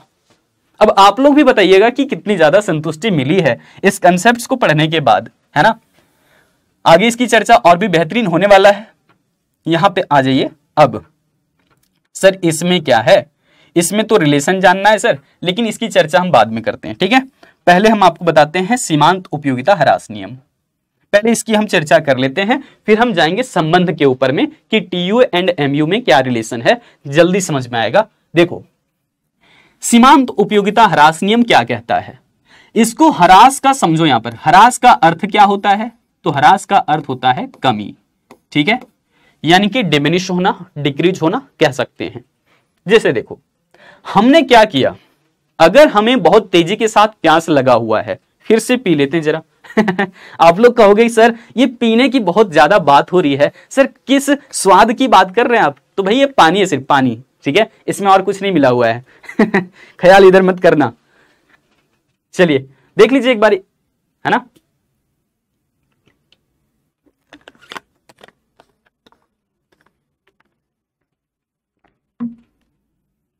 चलिए आत्मा तृप्त हो गई, लेकिन क्या लगता है आपको, अगर हम इसी तरीके से रुक रुक करके कंजम्पशन करते रहें, क्या सीमांत उपयोगिता ह्रास नियम लागू होगा? बिल्कुल भी नहीं, है ना, क्योंकि कुछ देर जैसे ही रुकते हैं फिर से प्यास लग जाती है, एक घूंट लेते हैं फिर से प्यास लग जाती है। लेकिन हम अगर ऐसा करें, एक गिलास पानी पिए और तुरंत फिर से एक गिलास पानी पिए, जैसे ही वो गिलास खत्म अगली बार फिर से पानी लिए, क्या लगता है आप कितनी गिलास पानी पीना पसंद करोगे, है ना। जब तक प्यास है आपकी जगी हुई तभी तक ना। जैसे ही आपको ऐसा महसूस हो गया कि अब मुझे नहीं चाहिए, ठीक है, तो इसका मतलब क्या है, उसके बाद अगर जबरदस्ती आपको हम कहें कि कंजम्पशन कर लीजिए या फिर उपभोग कर लीजिए, एक गिलास पानी और ले लीजिए, आप कहोगे सर नहीं हो गया है, तो इसका मतलब क्या है, समझिएगा ध्यान से, क्यों ऐसा आप करते हैं। तो यहां पर कह रहे हैं क्या, यदि अन्य बातें समान रहे तो। चलिए पहले इसी को देख लेते हैं कि अन्य बातें कौन कौन सी है, फिर आपको हम आगे लेकर के चलेंगे डेफिनेशन के ऊपर में, ठीक है ना। तो यहां पर ध्यान दीजिएगा, मान्यताएं कौन कौन सी हैं। ये जो अन्य बातें हमने कहा है ना, ये वही चीज है, सारी चीजें स्थिर रखने के लिए कहेगा। देखो जैसे कि उपभोक्ता विवेकशील है, विवेकशील होने का मतलब क्या है, कंज्यूमर रैशनल है, यानी कि वो जानता है कि हमें कौन सी वस्तु उपभोग करना है, कितनी मात्रा में उपभोग करना है ना, और उसके पास आमदनी जो है ना, उसी से वो ज्यादा से ज्यादा संतुष्टि चाहेगा। तो रैशनल कंज्यूमर का मतलब या फिर विवेकशील उपभोक्ता का मतलब है वो व्यक्ति जो कि अपनी सीमित आमदनी से ज्यादा संतुष्टि प्राप्त करना चाहता है। ऐसा तो हम लोग सब कोई चाहते हैं, तो हम लोग सब कोई क्या है, रैशनल कंज्यूमर है। दूसरा देखो, कह रहे हैं कि उपभोक्ता अपनी आवश्यकता की संतुष्टि के लिए, अपनी जरूरत को पूरा करने के लिए, अपनी इच्छा को पूरा करने के लिए किसी वस्तु की एक से अधिक इकाई का उपभोग करता है। एक से ज्यादा इकाइयों का उपभोग करेगा, ऐसा नहीं कि एक रोटी खाया और संतुष्टि हो गई, तब उसके संदर्भ में सीमांत उपयोगिता ह्रास नियम तो आएगा ही नहीं, ठीक है। तो एक से ज्यादा इकाइयों का क्या करेगा, उपयोग करेगा। इन्हीं चीजों को यहां पर मान लिया गया है, क्योंकि हम देख रहे हैं मान्यताओं को, हम देख रहे हैं एजम्पशंस को कि सीमांत उपयोगिता ह्रास नियम के लिए कौन कौन सी मान्यताएं हैं। तो पहली मान्यता क्या है, उपभोक्ता विवेकशील है। दूसरी मान्यता क्या है, उपभोक्ता अपनी जरूरत को पूरा करने के लिए, अपनी आवश्यकता की संतुष्टि के लिए एक से ज्यादा इकाइयों का उपभोग करता है। तीसरी बात क्या है कि सर उपभोग की प्रक्रिया जो है ना, वो लगातार होनी चाहिए, यानी कि कंजम्पशन शुड बी कॉन्टिन्यूअस। अगर 4 रोटियों का भूख लगा है तो ऐसा नहीं कि एक जो है सुबह में खाया, एक दोपहर में, फिर शाम के वक्त और फिर रात में 10 बजे के 11 बजे के आसपास फिर से कंज्यूम कर लिया। ऐसे में संतुष्टि स्तर घटने वाला नहीं है। यहां पर ध्यान रखना होगा कि अगर आपने 4 रोटी उपभोग करने की बात करा है तो आपको एक के बाद एक रोटी का उपभोग करना ही पड़ेगा। मतलब उपभोग की प्रक्रिया क्या होनी चाहिए, लगातार होनी चाहिए। कंजम्पशन शुड बी कॉन्टिन्यूअस, ध्यान रखिएगा इस बात को, ठीक है। तो ये सारी मान्यताएं हैं। इसके अलावे भी यहां पर देखिए कुछ और भी मान्यता है जिसके ऊपर हम लोगों को चर्चा जरूर करनी चाहिए। यहां पर देख लीजिए क्या क्या है। कह रहे हैं कि उपभोक्ता का जो आदत है ना, कंज्यूमर का बिहेवियर, हैबिट कह सकते हैं ना, हैबिट, कंज्यूमर का क्या हैबिट। तो हैबिट यहां पर फैशन और रुचि क्या होना चाहिए, परिवर्तन नहीं होना चाहिए। होता है ना, बहुत सारे लोगों का ऐसा आदत होता है कि एक वस्तु कुछ ऐसा कंज्यूम कर रहा है तो उसके साथ में दूसरी वस्तु उसको लेने का आदत है। मान लीजिए कि किसी ने शर्त ऐसा लगा रखा कि हम आज जो है ना खीर बहुत ज्यादा मात्रा में कंज्यूम करने वाले हैं, ठीक है, आज तो 4 थाली खा जाएंगे, 4 थाली खीर, ठीक है, मम्मी ने बहुत मजेदार तरीके से तैयार किया है, बहुत अच्छा लगने वाला है। और हम लोग क्या करते हैं जनरली, हम कुछ ही मतलब खाने के बाद थोड़ी सी मात्रा लेने के बाद, मतलब खीर आपको बहुत पसंद है, लेकिन कुछ उपभोग करने के बाद आपको ऐसा भी लगने लगता है कि अब थोड़ा सा स्वाद में बदलाव आना चाहिए, तो आप बीच बीच में क्या करते हैं, कुछ नमकीन सा ले लेते हैं, जिससे आपकी स्वाद में भिन्नता आ जाती है और उस वस्तु को फिर आप ज्यादा मात्रा में कंज्यूम यानी कि कर सकते हैं, उपभोग कर सकते हैं। तो इसका मतलब क्या हुआ सर, कि आदत है उपभोक्ता की ऐसा कि अपनी इच्छा को संतुष्ट करने के लिए वो खीर के साथ में कुछ नमकीन वगैरह भी ले लेता है, ठीक है ना। तो ये आदत अगर है तो ये बरकरार रखिए, इसमें भी कभी ना कभी आप बोर हो जाओगे, ठीक है। जो आप बदलाव ला रहे हो ना अभी थोड़े समय के लिए कि ठीक है सर खीर के साथ कुछ नमकीन भी ले लिया जाएगा और इससे हम बोर नहीं होंगे, तो ऐसा आप भ्रामक में मत रहिएगा। कुछ दिन बाद नहीं बल्कि कुछ देर बाद आपको ऐसा महसूस होने लगा कि अब बस, अब इससे ज्यादा उपभोग नहीं किया जाता, ठीक है। तो इस चीज को ध्यान रखिएगा कि उपभोक्ता कभी ना कभी अपनी उपयोगिता को धीरे धीरे तो कम करते हुए पाएगा, ठीक है। देखो कह रहे हैं कि उपभोक्ता की मानसिक दशा में कोई परिवर्तन नहीं होना चाहिए। ऐसा क्यों कहा गया है मान्यता में, बताते हैं। क्योंकि कुछ कुछ ऐसी वस्तुएं हैं, खास करके नशीली वस्तुएं, जिसका हम उपभोग एक के बाद एक करते जाते हैं तो हमारा मेंटल स्टेटस बिगड़ने लगता है, हमारी मानसिक हालत, मानसिक संतुलन बिगड़ने लगता है। जैसे भांग, धतूरे, है ना, शराब, ये सब होते हैं। तो इससे क्या होगा कि उपभोक्ता अगर अभी समोसे उपभोग करने के लिए बैठा था तो भूल जाएगा कि हम समोसे उपभोग कर रहे थे, और हो सकता है कि अब कहे कि नहीं हम तो रसगुल्ले उपभोग कर रहे थे, हम रसगुल्ले की उपभोग की इकाइयां जारी रखेंगे। भैया कंजम्पशन तो लगातार करना चाहता है जैसे कि मान्यता में कहा, लेकिन वस्तु में बदलाव भी तो करना चाह रहा है वो, तो वस्तुओं में बदलाव नहीं होना जरूरी है। इसके लिए यहां पर सबसे पहली बात क्या है कि उपभोक्ता की मानसिक दशा में कोई परिवर्तन नहीं होना चाहिए। ऐसा नहीं कि इंसान खाते खाते पगला गया, ठीक है, ऐसा नहीं होना चाहिए। यहां पर देखो आगे क्या कह रहे हैं, उपभोग की जाने वाली वस्तु की सभी इकाइयां, मात्रा, गुण इत्यादि एक समान होना चाहिए, एक जैसा होना चाहिए, ठीक है ना। सभी की मात्रा, जैसे कि आपने अगर 10 रोटी उपभोग करने का शर्त किसी से लगा रखा है तो 10 जो रोटियां होगी ना उसके साइज, शेप, कलर, टेस्ट सब कुछ क्या होगा, बराबर होगा, ठीक है। तो इस चीज को ध्यान रखिएगा। ऐसा भी नहीं कि आपने साइज तो सेम रखा लेकिन कोई रोटी मोटा तैयार कर दिया, कोई पतला तैयार कर दिया, ऐसा भी नहीं होना चाहिए। लगभग समरूप होनी ही चाहिए कम से कम, ठीक है, तो जाकर के ये सीमांत उपयोगिता ह्रास नियम लागू होगा। ऐसा भी नहीं कि उसके गुण में आप बार बार बदलाव कर दें। एक रोटी आपने वैसे ही तैयार करा, सूखी रोटी जिसको आप कह लीजिए, दूसरी बार आपने क्या किया, उसमें घी डाल दिया, तीसरी बार उसमें गुड़ डाल दिया, ऐसा भी स्वाद में भिन्नता आ जाता है। तो इसलिए उसके गुण में बदलाव नहीं आना चाहिए, मात्रा में बदलाव नहीं आना चाहिए, इकाइयां जो होगी समरूप होगी, ध्यान रखिएगा, ठीक है। यहां पर क्या कह रहे भाई आगे, 7वीं मान्यता देखो, उपभोग की जाने वाली वस्तु का मूल्य एक समान रहना चाहिए, एक जैसा। मान लीजिए कि हम कोई रोटी उपभोग करने की बात कर रहे हैं तो ऐसा नहीं कि मान लीजिए होटल में बैठे हुए हैं और 4 रोटी उपभोग करे और हमें चूंकि 10 रोटियां उपभोग करना था, मान लीजिए, तो हमने 4 रोटी उपभोग करा। उस वक्त तो प्राइस ठीक था, लेकिन जैसे ही अब हमें और भी ज्यादा इकाइयां लेने की जरूरत पड़ी, चूंकि हम 10 इकाई उपभोग करना चाहते हैं, तो फिर पता चला कि नहीं, रोटी का प्राइस अब बढ़ गया है। ऐसा भी नहीं होना चाहिए।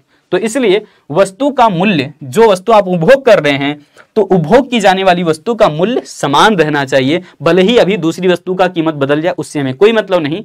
जिस वस्तु के प्रति हम ये देखना चाहते हैं कि इसमें ह्रास नियम लागू होगा या नहीं, वहां जरूरी है कि उपभोग की जाने वाली वस्तु का मूल्य एक जैसा हो, उसमें कोई परिवर्तन ना हो, ठीक है। अगली बात क्या है कि उपभोक्ता के आय में परिवर्तन नहीं होना चाहिए। कंज्यूमर का जो इनकम है, उपभोक्ता की जो आमदनी है, उसमें कोई परिवर्तन नहीं होना चाहिए, क्योंकि कंज्यूमर का जैसे ही इनकम बदलता है उसके ख्यालात बदल जाते हैं, और जैसे ख्यालात बदला तो ये वस्तु ना खरीद करके दूसरी वस्तु खरीदने की कोशिश करने लगता है ना। तो यहां समझ में आ रहा है उपभोक्ता कैसे व्यवहार करने की बात कर रहे हैं हम। उपभोक्ता की आमदनी कैसे होगी, तो स्थिर होगी, ठीक है, ध्यान रखिएगा। पूरक वस्तु, सर पूरक वस्तु क्या होता है?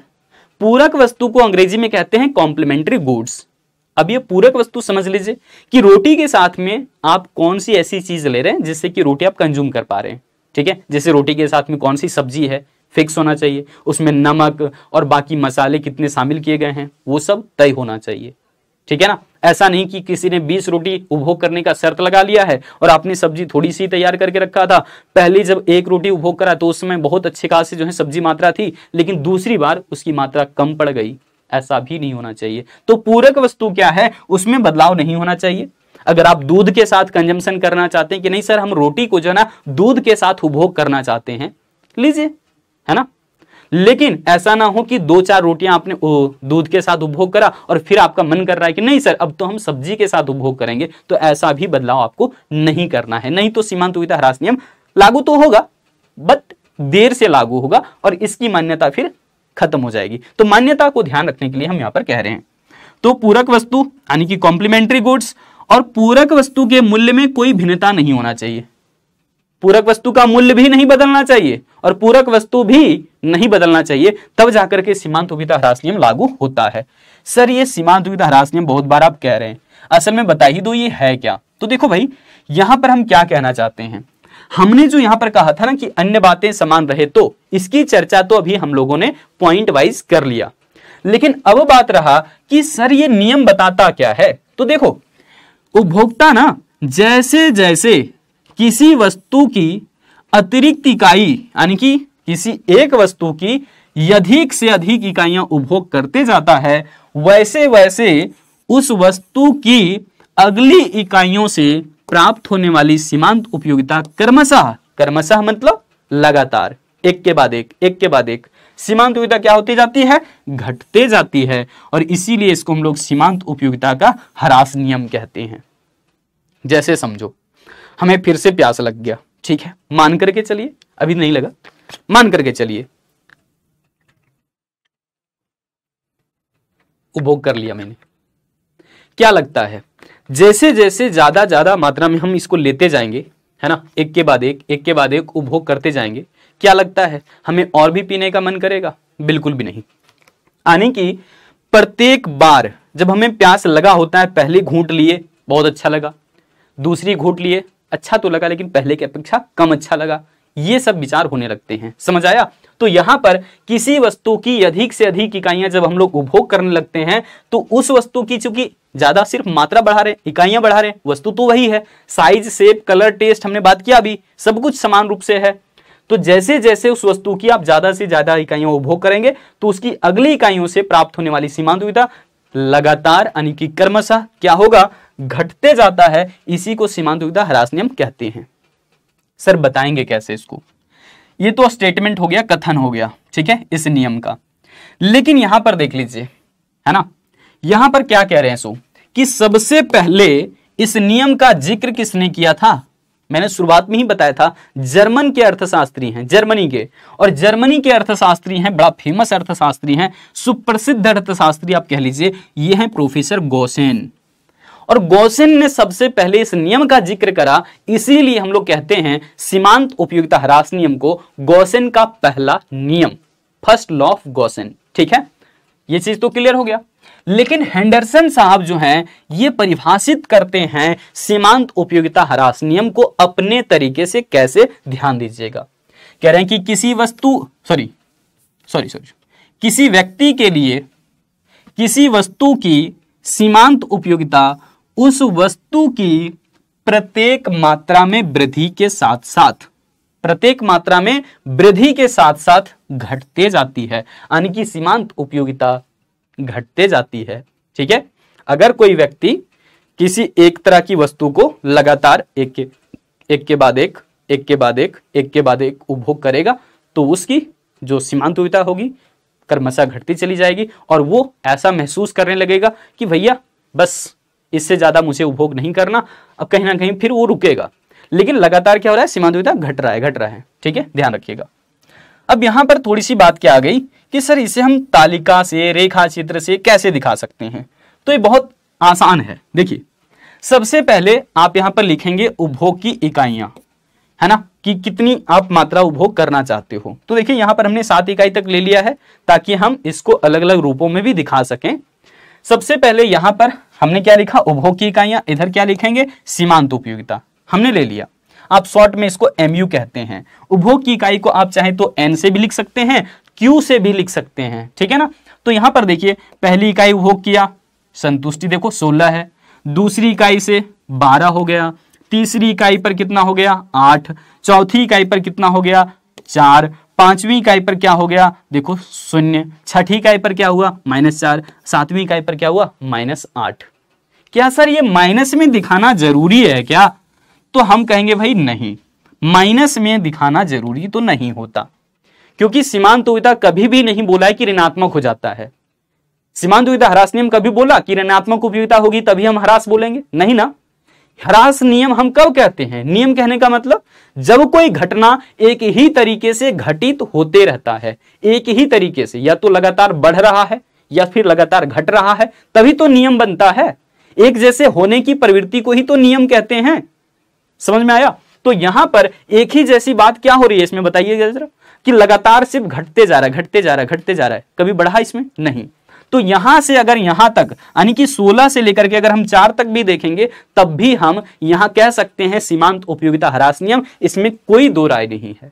क्यों? क्योंकि सीमांत उपयोगिता ह्रास नियम कह रहा है कि जैसे जैसे हम ज्यादा मात्रा, ज्यादा इकाइयां उपभोग करते जाते हैं, उपभोग की जाने के साथ साथ में हमारी सीमांत उपयोगिता लगातार क्या होती है, घटते जाती है। यह है सीमांत उपयोगिता ह्रास नियम। यहां यह जरूरी नहीं है कि हम शून्य दिखा रहे हैं या नहीं, हम ऋणात्मक में दिखा रहे हैं या नहीं, यह जरूरी नहीं है। सर फिर आपने लिया क्यों? यह भी बात होगा कि नहीं का? तो हमने इसलिए लिया है ताकि हम यहां समझ सकें कि सीमांत उपयोगिता जो है धनात्मक भी हो सकता है, शून्य भी हो सकता है और ऋणात्मक भी हो सकता है। समझ में आया? आप पार्टी में चले गए, आपकी पसंद की वहां पर वस्तु मिल गई, आप क्या कर रहे हैं, एक के बाद एक उपभोग किए जा रहे हैं, क्योंकि पैसे तो देने हैं नहीं भाई, है ना। तो एक के बाद एक लगातार उपभोग करते चले गए। यहां पर क्या होगा देखिए ध्यान से, पहली बार जब आपने खाया होगा वह मजा आ गया भाई, बहुत अच्छा था, है ना। दूसरी बार उपभोग करा, हाँ अच्छा लगा। तीसरी बार उपभोग करा, हाँ ठीक ही था। चौथी बार उपभोग करा, हाँ बढ़िया लगा, ठीक ही था। अगली बार उपभोग करा, हाँ ठीक था भाई।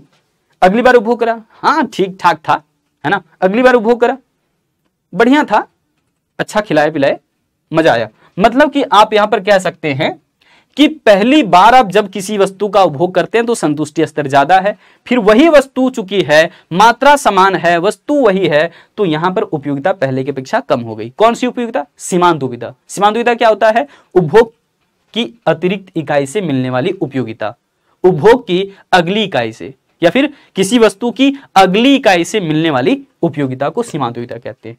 तो यहां पर क्या हुआ, सीमांत उपयोगिता लगातार घटते चला गया। क्या सर एक चीज और यहां पर क्लियर नहीं कर पा रहे आप, क्या यहां पर अंतर समान होना चाहिए? नहीं नहीं नहीं नहीं, समान होना जरूरी नहीं है। आप यहां पर चाहो मान लीजिए 50 लिखना, लिख दो। यहां पर 20 लिखना चाहते हो लिख दो। यहां पर 5 लिखना चाहते हो लिख दो। क्या सब में अंतर समान है क्या? नहीं ना। हम यहां पर 0 भी करना चाहते हैं, 0 कर सकते हैं, -6 करना चाहते हैं, कर सकते हैं। कहां सब में अंतर एक जैसा है? इनके बीच में तो 30 का अंतर है, इनके बीच में तो देखो यहां पर 15 का अंतर है, यहां पर तो 5 का अंतर आ गया, यहां पर -6 का अंतर आ गया।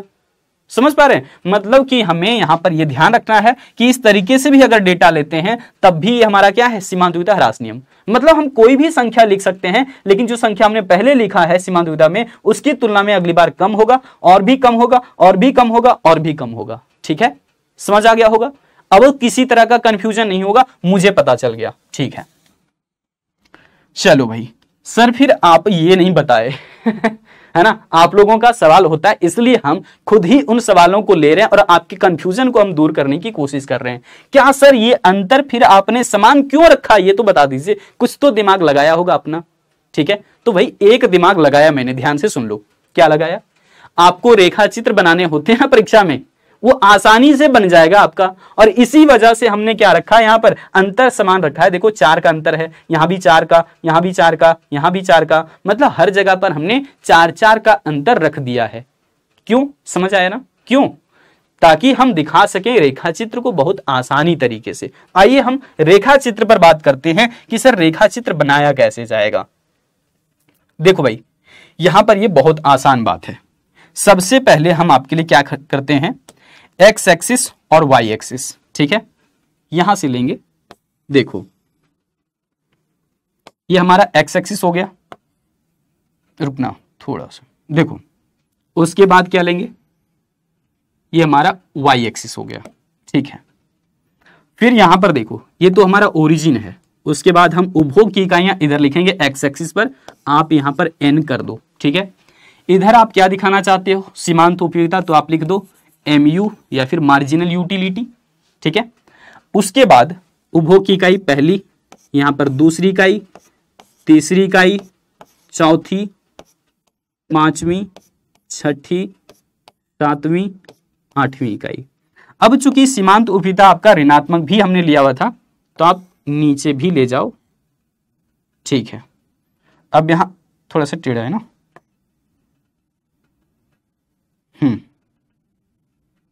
ठीक है, इसको हटा ही देते हैं। देखो यहां से ले लिया, ठीक है। देखो माइनस में यहां पर 4 कर सकते हैं, माइनस में 8 कर सकते हैं। यहां पर हम क्या करेंगे, फिर 4-4 का अंतर से हम कर सकते हैं, क्योंकि हमने 4-4 के अंतर से ही लिया हुआ था, है ना, अपने काम को आसान करने के लिए। मैंने बताया कि क्यों, कैसे, ठीक है।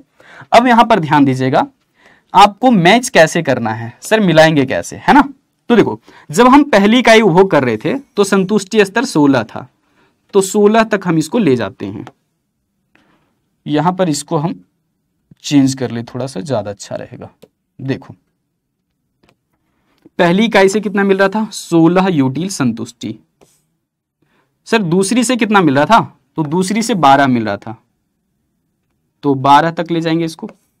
देखो तीसरी इकाई पर कितना हो जाएगा, 8 हो जाएगा ना, 8 पर मिला दो इसको।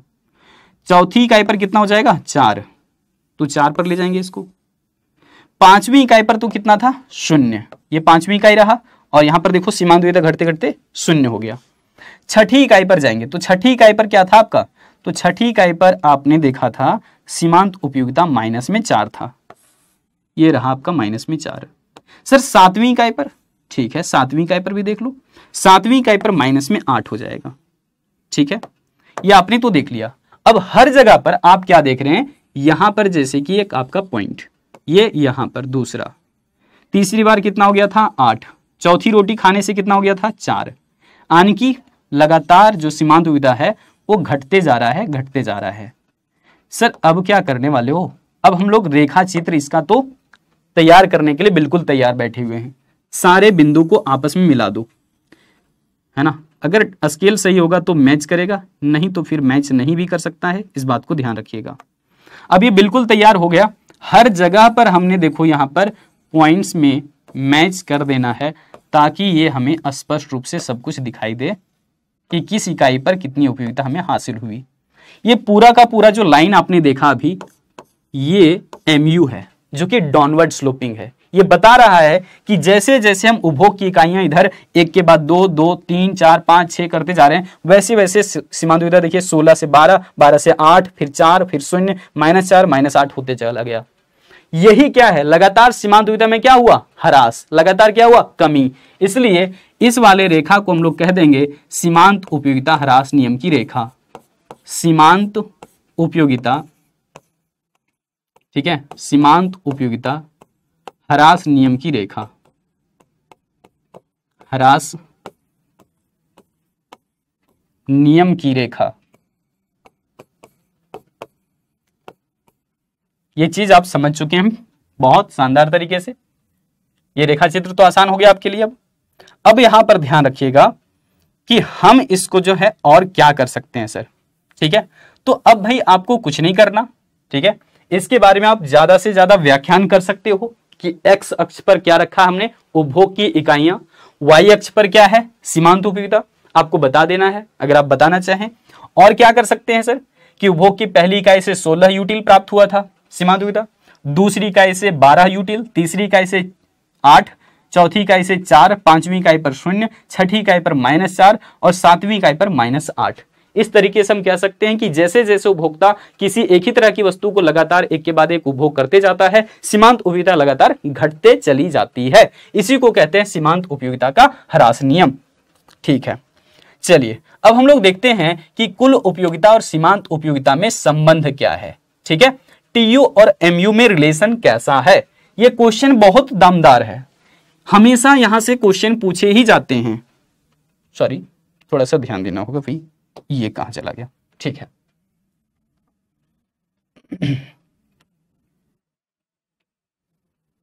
ठीक है ना। देख लो यहां पर क्या कह रहे हैं, ये जो हमारा है ना कुल उपयोगिता यानी कि टोटल यूटिलिटी और क्या सीमांत उपयोगिता, इन दोनों के बीच में क्या देखना है, हमें संबंध को देखना है, रिलेशन को देखना है। ठीक है, तो यहां पर दोनों के बीच में संबंध जब बताएंगे तो इस लाइन को एक बार जरूर लिख लीजिएगा कि कुल उपयोगिता और सीमांत उपयोगिता के बीच के संबंध को आप कैसे दिखाना चाह रहे हैं। अगर तालिका से है तो केवल तालिका लिखिए, दोनों लिए आप अपने रेखा चित्र भी तो आप उसको भी लिख सकते हैं। ठीक है, उसके बाद क्या होगा सर, सीधा आप यहां पर आ सकते हैं। ठीक है, क्योंकि आपको टीयू एंड एमयू दोनों का डेफिनेशन पता है, दोनों की परिभाषा आप जानते हैं, पहले लिख दीजिए। उसके बाद यहां पर सबसे पहले टेबल में देखिए उपभोग की इकाई लिखा है, फिर सीमांत उपयोगिता यानी कि मार्जिनल यूटिलिटी, फिर कुल उपयोगिता यानी कि यहां पर टीयू टोटल यूटिलिटी। अब आप क्या देख पा रहे हैं कि देखिए यहां पर जब पहली इकाई केवल उपभोग किया गया तो सीमांत उपयोगिता 16 था, दूसरी बार उपभोग किया गया सीमांत उपयोगिता 12 हो गया, तीसरी इकाई पर सीमांत उपयोगिता 8 हो गया, चौथी इकाई पर सीमांत उपयोगिता 4 हो गया, पांचवी इकाई पर सीमांत उपयोगिता 0 हो गया, छठी इकाई पर सीमांत उपयोगिता -4 हो गया और सातवीं इकाई पर सीमांत उपयोगिता -8 हो गया। अब देखिएगा यहां पर कि ऋणात्मक में हमने जो लिया है उसका असल में क्या उपयोग है। ठीक है, तो यहां आपने क्या देखा कि ये सीमांत उपयोगिता ह्रास नियम वाला ही तो टेबल है, कोई अलग तो नहीं है, इसलिए मैंने सीमांत उपयोगिता ह्रास नियम का टेबल और डायग्राम पहले बता दिया। अब यहां पर देखिएगा कुल उपयोगिता जो हमारा है ना, इसमें क्या हो रहा है, लगातार वृद्धि हो रहा है। 16 के बाद 28, 28 से 36, फिर 40, लेकिन फिर से रह गया 40, उसके बाद 36, फिर 28, यानी कि ये हो क्या रहा है। तो यहां पर ये देखेंगे तो सबसे पहले यहां पर एक चीज डिफाइन कर दें आपको कि यहां पर ये जो एमयू है ये आपको पॉजिटिव दिख रहा है, एमयू इक्वल टू हम कर देते हैं पॉजिटिव। ठीक है, एमयू क्या है आपका, पॉजिटिव है। इधर टीयू क्या है, अच्छा पहले इसको और देख लेते हैं। यहां पर देखो एमयू हमारा यहां पर क्या हो गया, 0 हो गया, यहां पर एमयू क्या है हमारा, तो नेगेटिव हो गया, ऋणात्मक हो गया। यानी कि आप ये कह सकते हो कि सीमांत उपयोगिता धनात्मक भी होता है, 0 भी होता है, ऋणात्मक भी होता है। यह भी सवाल कई बार किया जाता है कि क्या सीमांत उपयोगिता ऋणात्मक हो सकता है, तो भाई बिल्कुल हो सकता है, आपने देख लिया। ठीक है, यहां पर देखो ये जो टीयू है ना, ये हमेशा से क्या है, तो सिर्फ और सिर्फ पॉजिटिव आपको दिख सकता है, ये है ना। तो यहां पर आप कह दीजिए ये टीयू है भाई, टीयू। तो ये पूरा का पूरा आपका जो टीयू है वो हमेशा क्या है, पॉजिटिव है, धनात्मक है, कभी भी ये ऋणात्मक नहीं हुआ है, घटा जरूर है, ऋणात्मक नहीं हुआ है, ध्यान रखिएगा। अब सर इन दोनों में क्या संबंध आपको देखने को मिल रहा है, देखिए जब तक अगर बात करें चौथी इकाई तक केवल, तो चौथी इकाई तक आप क्या देख रहे हैं कि सीमांत उपयोगिता धनात्मक बना हुआ है। ठीक है ना, पांचवी इकाई पर ना 0 हुआ है, ये देखो पांचवी इकाई पर 0 हुआ है।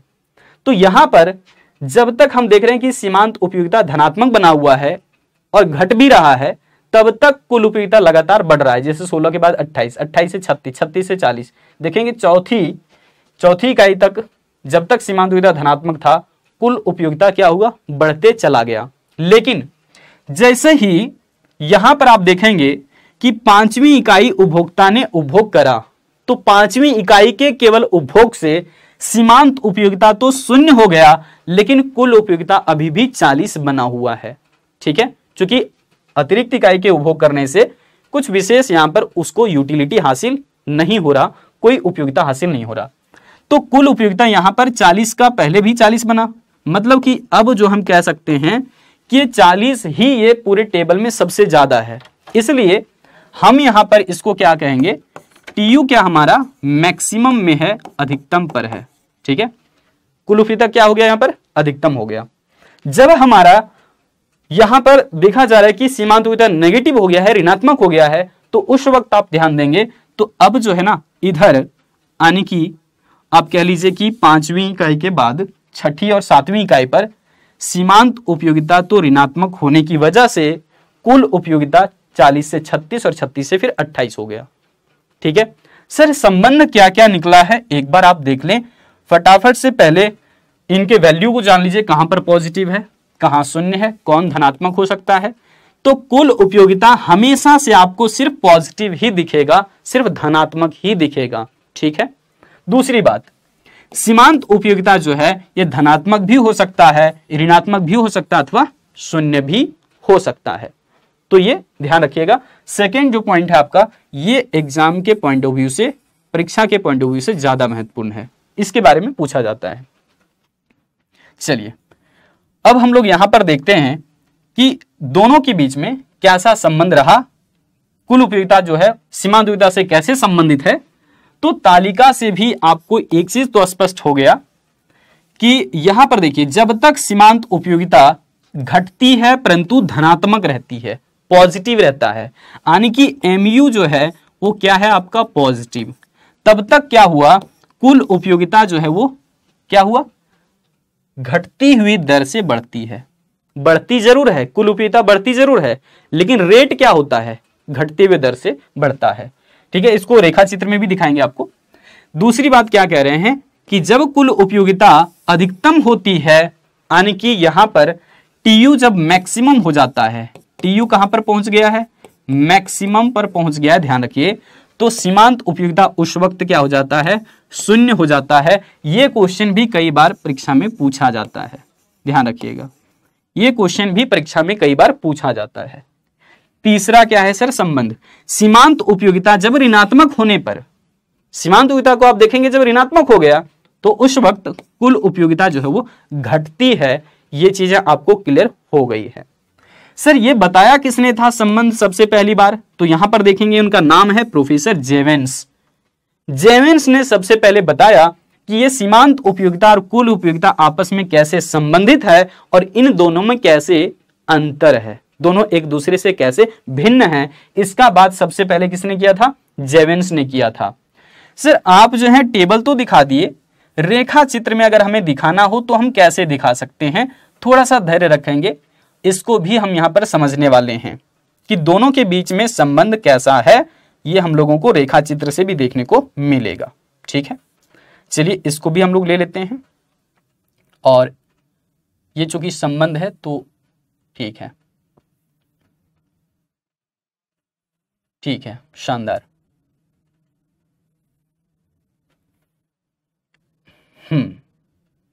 आ जाइए, एक और स्टेप ले लेते हैं।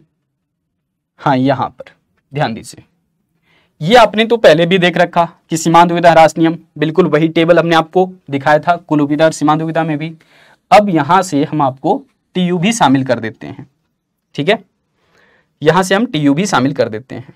देखिए कैसे, यहां पर 16 के बाद आगे भी आपको चूंकि बढ़ना होगा, क्योंकि अब हमारा यहां पर MU भी है और TU भी है, TU भी इसी में रहेगा, है ना, TU।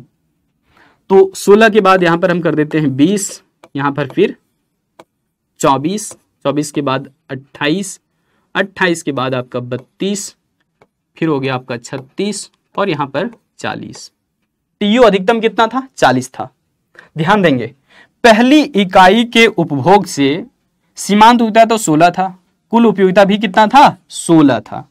लेकिन दूसरी इकाई पर कुल उपयोगिता कितना हो गया था, सीमांत उपयोगिता 12 था, लेकिन कुल उपयोगिता कितना हो गया था, तो 16 और 12 कितना था, 28, यानी कि यहां पर चला जाएगा 28 के सामने। ठीक है, ध्यान रखिएगा, दूसरी इकाई पर 28। तीसरी इकाई पर कितना होगा, तीसरी इकाई के उपभोग से कुल उपयोगिता हो जाएगा 36। ठीक है, 36 हो गया। चौथी इकाई के उपभोग से कितना हो जाएगा, तो चौथी इकाई के उपभोग से हो जाएगा 40। सर पांचवी इकाई पर भी 40 था, बिल्कुल। छठी इकाई पर कितना था, छठी इकाई पर 36 हो गया था, और सातवीं इकाई पर फिर घट करके आपका 28 हो गया था। सर इसका अर्थ क्या हुआ, ये तो बता दो। चलो भाई देखो, यहां से आप लेकर के चलिए आगे, ये आपका TU के लिए है ना, TU के लिए रेखा आपका तैयार होगा, तो यहां से आपको ले लेना है, ऐसे आप करेंगे, थोड़ा सा और सीधा बनेगा, ये बताते हैं कैसे। देखो ये दिख नहीं रहा है, चमक रहा है ना।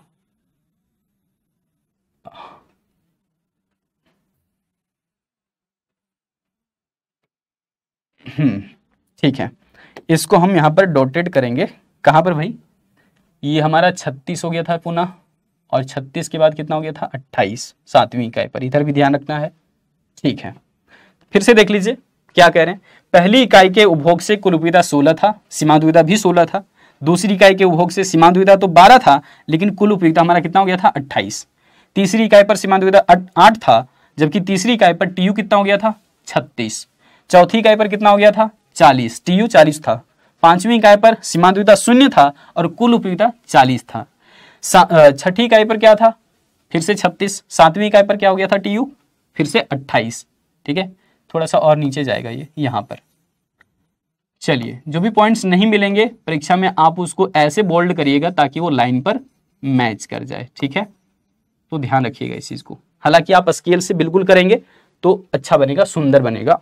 यहां पर अब हम क्या करने वाले हैं, नाम देने वाले हैं कि ये हमारा टीयू है। और यहां पर शुरुआत में आप देखेंगे तो टीयू बढ़ जरूर रहा है, लेकिन शुरुआत में छलांग ज्यादा लगाया था, फिर छलांग कम किया, फिर और कम, फिर और कम। मतलब टीयू बढ़ जरूर रहा है लेकिन घटते हुए दर से बढ़ रहा है। यही हम लोगों ने लाइन में पढ़ा हुआ था। क्या पढ़ा था देख लीजिए एक बार फिर से।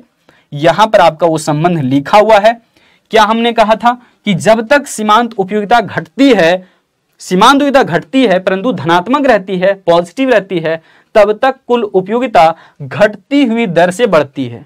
कुल उपयोगिता क्या होता है, घटती हुई दर से बढ़ती है शुरुआत में। ठीक है, दूसरी बात, जब सीमांत उपयोगिता अधिकतम, जब कुल उपयोगिता अधिकतम हो जाता है, जब टीयू मैक्सिमम हो जाता है, तो उस वक्त सीमांत उपयोगिता 0 होती है। ये क्वेश्चन भी चूंकि आपको पूछता है, मैंने कहा परीक्षा में बहुत इंपॉर्टेंट सवाल है ये। तो यहां पर देख लेंगे एक बार आप कि सर इसको रेखा चित्र पर भी दिखा दीजिए। भाई देखो कैसे क्या किया जाएगा। आप इसको जो है ना यहां से बता सकते हो, सीमांत उपयोगिता 5वीं इकाई पर क्या था 0, लेकिन कुल उपयोगिता कितना था 40। तो ले जाइए इसको यहां पर सीधा। चलिए, अब तो समझ आ गया। अब सर यहां पर भी इंडिकेट कर सकते हैं क्या, बिल्कुल। यहां पर आपका MU 5वीं इकाई पर MU कितना था 0, तो MU इक्वल टू आप बता दो 0, नहीं तो आप लिख सकते हो 0। हाँ कोई नहीं, 0 लिख सकते हो। यहां पर देखो, यहां जो है ना TU वाला लाइन है ये, तो TU कहां है यार, ये H पॉइंट पर मान लीजिए हाईएस्ट मैक्सिमम मिल चुका, तो TU को आप बोल सकते हैं यहां पर TU कहां है, अधिकतम पर है, मैक्सिमम पर है। ये भी बात आपका क्लियर हो गया होगा, उम्मीद है बहुत बेहतरीन, बहुत शानदार तरीके से। ठीक है, यहां पर TU जरूर बढ़ रहा है शुरुआत में, बट घटते हुए दर से। तो TU इंक्रीजेज है ना एट डिमिनिशिंग रेट, हिंदी में तो लिखा ही है घटते हुए दर से बढ़ती है, एट डिमिनिशिंग क्या रेट, ऊपर में लिख देते हैं, नीचे में लिख देते हैं, चलो ठीक है। TU increases eight diminishing rate. ठीक है, H पॉइंट पर क्या है, TU मैक्सिमम में है। उसके बाद इधर TU क्या होने लगा था, घटने लगा था। आप ये भी इंडिकेट कर दो, समझ आ गया होगा। बहुत बहुत बढ़िया। चलिए भाई आगे बढ़ते हैं। अब इसमें और क्या है सर, तो देखो एक कंसेप्ट हम यहां पर और भी अभी तुरंत शामिल करते हैं। अब ये हमारा क्या है देख लो, इसको हम लोग क्या कहेंगे, उपभोक्ता का संतुलन, यानी कि कंज्यूमर का इक्विलिब्रियम। उपभोक्ता कब अपने आप को ऐसा महसूस करने लगे कि भैया मुझे संतुष्टि मिल गई, हम बस यही चाहते थे, इससे भी ज्यादा हमें उपभोग नहीं करना है। तो यहां पर हम लोग एक वस्तु की स्थिति में उपभोक्ता संतुलन को समझने वाले हैं कि उपभोक्ता कब अपने आप को ऐसा संतुष्ट महसूस करेगा कि भाई मैंने उपभोग कर लिया, इससे ज्यादा मुझे उपभोग नहीं करना। ठीक है, तो यहां हम लोग उसी को देखने वाले हैं। सर उपभोक्ता संतुलन हम कहेंगे किसको, तो देखो यहां पर कह रहे हैं कि उपभोक्ता संतुलन की स्थिति वह स्थिति है जिसमें उपभोक्ता अपनी दी हुई मौद्रिक आय से अपने पास, उनके पास यानी कि कितना पैसा है, कितना मॉनेटरी इनकम है, कितना मौद्रिक आय है, और वस्तु की कीमत निश्चित तो होती ही है मार्केट में, तो अपनी दी हुई मौद्रिक आय तथा वस्तु की एक निश्चित कीमत पर अपने आप को अधिकतम संतुष्ट महसूस करता है। तो समझ लीजिए कि कंज्यूमर पूरी तरीके से संतुलन की अवस्था में है।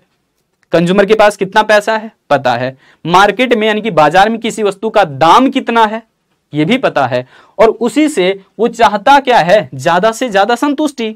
तो अगर जिस समय उसको ऐसा महसूस होने लगा कि भाई हाँ, हम तो मैक्सिमम सेटिस्फेक्शन प्राप्त कर चुके, अधिकतम संतुष्टि हमें मिल चुका अपनी आमदनी से, तब वो संतुलन की अवस्था में है यानी कि, ठीक है।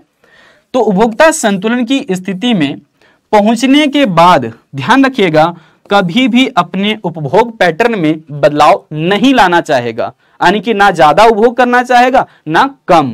कम भी उपभोग करने से काम उसका नहीं चलने वाला, ज्यादा तो उपभोग करने का उसका मन नहीं कर रहा, ठीक है। तो यहां पर ध्यान रखिएगा, संतुलन में पहुंचने के बाद कभी भी उपभोक्ता अपने उपभोग पैटर्न में बदलाव नहीं करना चाहता है, तभी वो संतुलन की स्थिति है, ठीक है। अब ध्यान दीजिएगा, यहां पर भी वही मान्यताएं आएगा, तो इसको आप एक बार केवल देख लीजिए, क्योंकि आपने पहले भी देखा, सीमांत उपयोगिता ह्रास नियम में इसका जिक्र हुआ था। उपभोक्ता विवेकशील है, बिल्कुल सही, जो चाहता अपनी आमदनी से क्या, अधिक से अधिक संतुष्टि प्राप्त करना, ठीक है ना। उपभोक्ता की अपनी आमदनी है, वो तो बात सही है, लेकिन अपनी आवश्यकता की संतुष्टि के लिए किसी एक वस्तु की एक से ज्यादा इकाई वो उपभोग करना पसंद करेगा। उस कंज्यूमर को, उस उपभोक्ता को यहां पर लिया गया है, ऐसा नहीं कि एक ही इकाई उपभोग करके संतुष्ट हो गया। यहां पर फिर क्या कह रहे हैं, उपभोग की प्रक्रिया लगातार होनी चाहिए, यानी कि जो जो मान्यताएं आपने सीमांत उपयोगिता ह्रास नियम में देखा था, बस वही सारी मान्यताएं यहां पर दोबारा से आपको ध्यान रखना है कि अगर क्वेश्चन पूछा जाएगा तो यही मान्यताएं आपको लिखने हैं, ठीक है।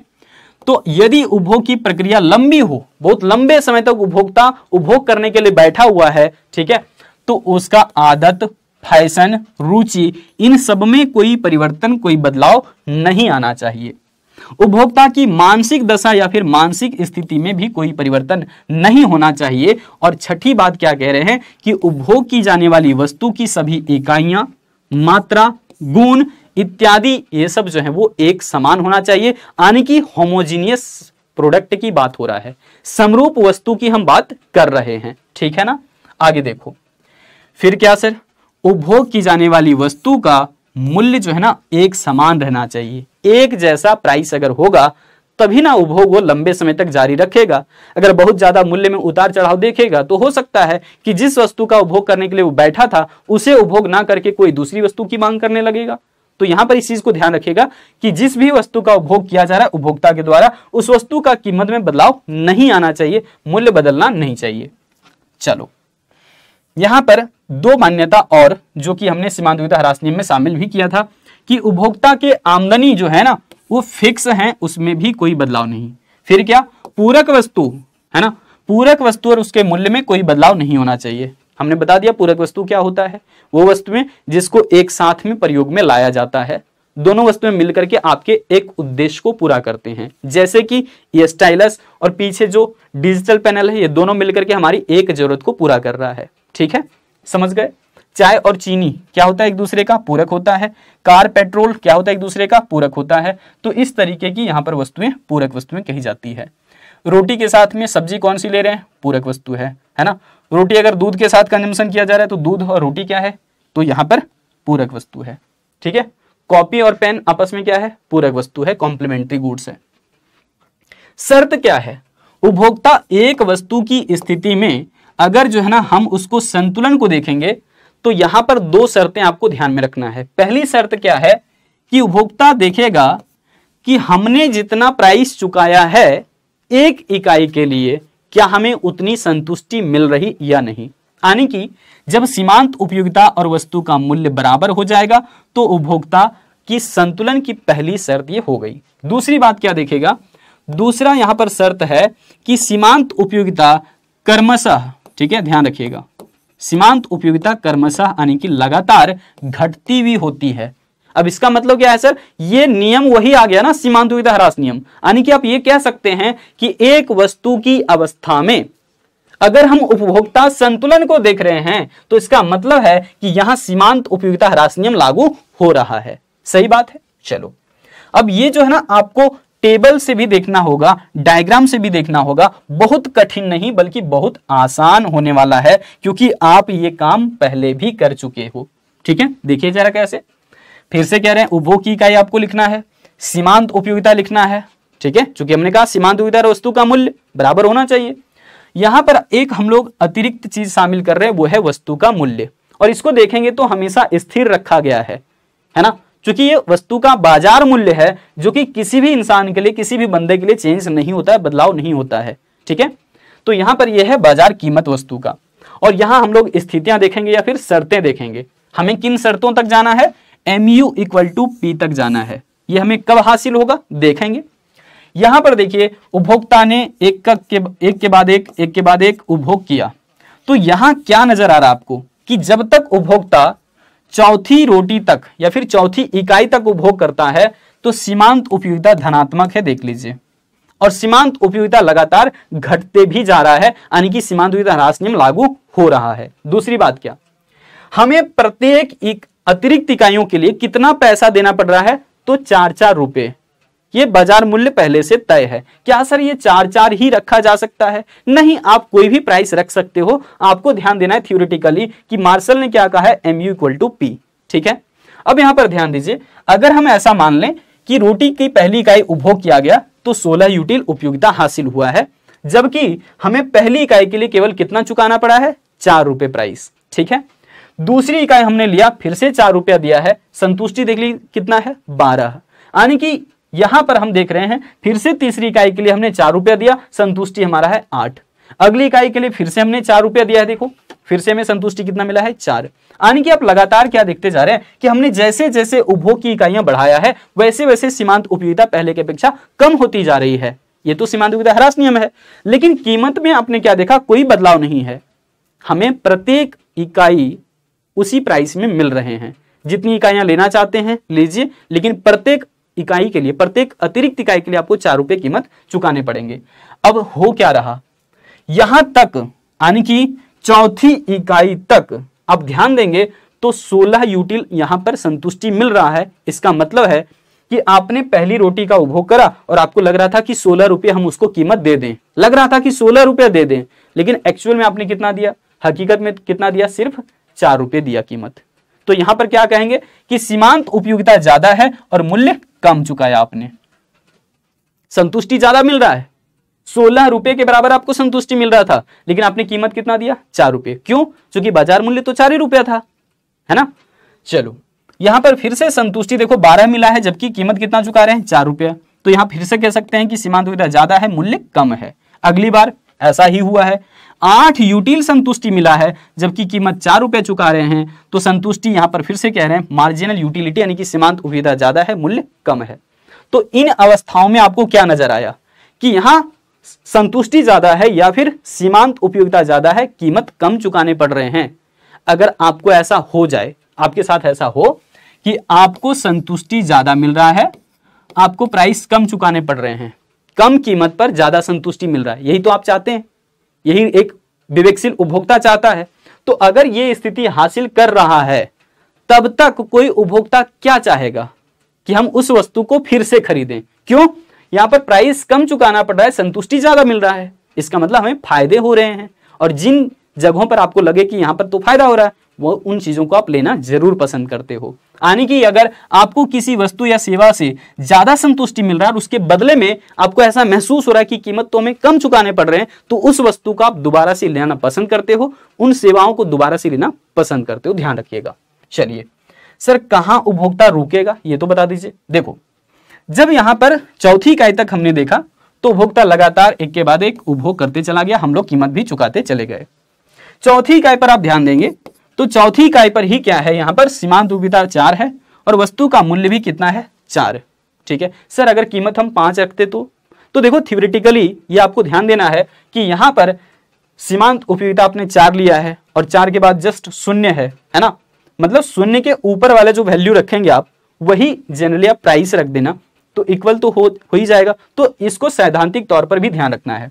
तो यहां पर कहीं ना कहीं ऐसा होगा कि जितना आप कीमत चुका रहे हैं उतनी ही आपकी सीमांत उपयोगिता भी है। जब दोनों बराबर हो जाएंगे तब जाकर के यहां पर उपभोक्ता संतुलन की शर्त पहली पूरी हो गई। ठीक है, और दूसरी शर्त कहां से पूरा हो रहा है कि सीमांत उपयोगिता ह्रास नियम लागू हो रहा है। ठीक है, क्या सर उपभोक्ता ज्यादा उपभोग करना चाहेगा और भी इकाइयां लेना चाहेगा? तो बिल्कुल भी नहीं। देखो, 5वीं से 6ठी, 6ठी से 7वीं इकाई पर अगर उपभोक्ता जाता है तो उसको सीमांत उपयोगिता 0 के बाद ऋणात्मक भी मिलने लगा है ना। और यहां पर अगर आपको हम कहें कि कीमत आपको 4-4 रुपए बार बार चुकाने पड़े, क्या आप करना चाहोगे?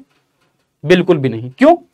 क्योंकि आपने 5वीं इकाई तो लिया, 4 रुपया पैसे भी दिए उसको, लेकिन संतुष्टि उस इकाई से कुछ भी नहीं मिला, कोई संतुष्टि नहीं।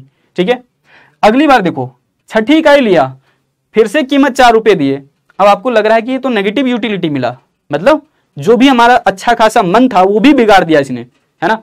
कभी कभी ऐसी कुछ वस्तुओं में हो जाता है कि हम जैसा संतुष्टि की अपेक्षा रखते हैं उस वस्तु से, वो हमें नहीं मिल पाता है। ठीक है, और हमें ठगा ठगा सा महसूस होता है। ऐसा हुआ है बहुत लोगों के साथ, आपके साथ भी हुआ होगा। तो यहां पर अगर ये स्थिति प्राप्त हो रहा है तो उपभोक्ता कभी भी इन स्थितियों में जाना तो बिल्कुल भी नहीं चाहेगा। क्यों?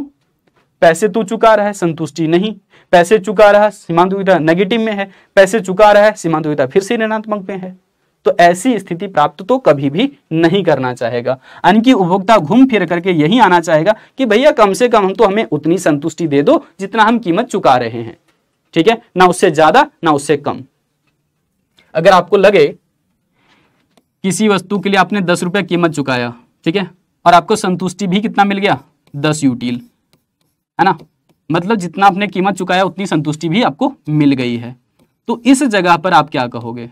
ठीक है, इस जगह पर आप क्या कहोगे कि सर मुझे ना फायदा हुआ है ना नुकसान हुआ है, जितना मैंने पैसा दिया उतनी संतुष्टि तो मिल रही है। चलिए, अब रेखा चित्र से इसको कैसे देखा जा सकता है? तो रेखा चित्र इसका बहुत आसान है, दिखाते हैं आपको कैसे होगा ये।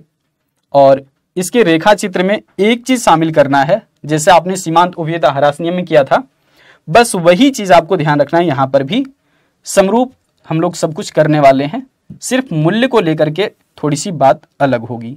ठीक है, यहां हम लोग रेखा चित्र में प्राइस को शामिल करेंगे। चलिए, तो सर प्राइस कैसे शामिल करेंगे ये भी तो बता दीजिए। ठीक है, देखो प्राइस कितना था? 4 रुपए ना, और प्राइस को हम लोग अब कहां लिख रहे हैं? वाई एक्सिस पर ही लिख रहे हैं, मतलब मार्जिनल यूटिलिटी और प्राइस दोनों क्या होना चाहिए था? बराबर ना, तो दोनों को वाई एक्सिस पर ही हमने रख दिया। अब आप क्या करेंगे? प्राइस लाइन चूंकि खींचना है तो आप एक बार देख लीजिए, पहले इसको फिर दिखाते हैं। एक इकाई के लिए आपको कितना कीमत देना है? 4 रुपए। ठीक है, 4 रुपए आपने दे दिया। दूसरी इकाई के लिए कितना देना है? फिर से 4 रुपए दे दिया। तीसरी इकाई के लिए कितना देना है? 4 रुपए दे दिया।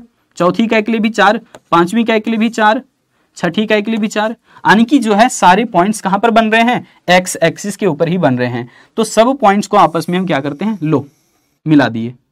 ठीक है, रुकना, थोड़ा इसको हाईलाइट अच्छे से कर देते हैं, रुको। यहां पर ध्यान दीजिए, ये आपने 4 रुपया कीमत रख दिया। ठीक है ना, यहां पर क्या नजर आया? इसका मतलब पहली इकाई के लिए 4 रुपये कीमत दिया, दूसरी के लिए भी 4, तीसरी के लिए भी 4, चौथी इकाई के लिए भी 4, पांचवी इकाई के लिए भी 4, छठी इकाई के लिए भी 4 रुपये, सातवीं इकाई के लिए भी 4 रुपये। तो ये जो आपका लाइन बना ना पैरेलल टू एक्स एक्सिस, ये है आपका प्राइस लाइन। तो पी कर दीजिए, ये आपका एमयू वाला लाइन था, ये भी क्लियर है। अब सर उपभोक्ता संतुलन की शर्त तो यहीं पर पूरी हो रही है ना, क्योंकि प्राइस 4 रुपये, संतुलन देखो यहां पर कैसे हो रहा है?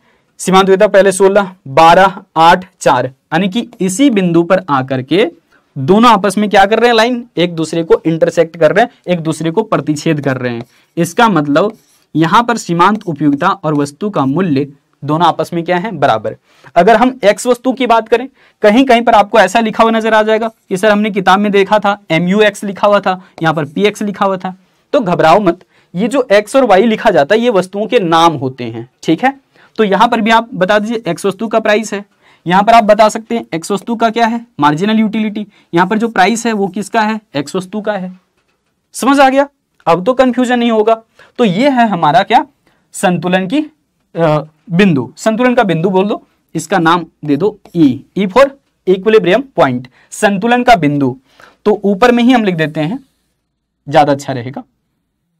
यहां पर आप नाम दे दो संतुलन का बिंदु, उपभोक्ता संतुलन का बिंदु, ज्यादा अच्छा रहेगा, उपभोक्ता, ठीक है, संतुलन का बिंदु।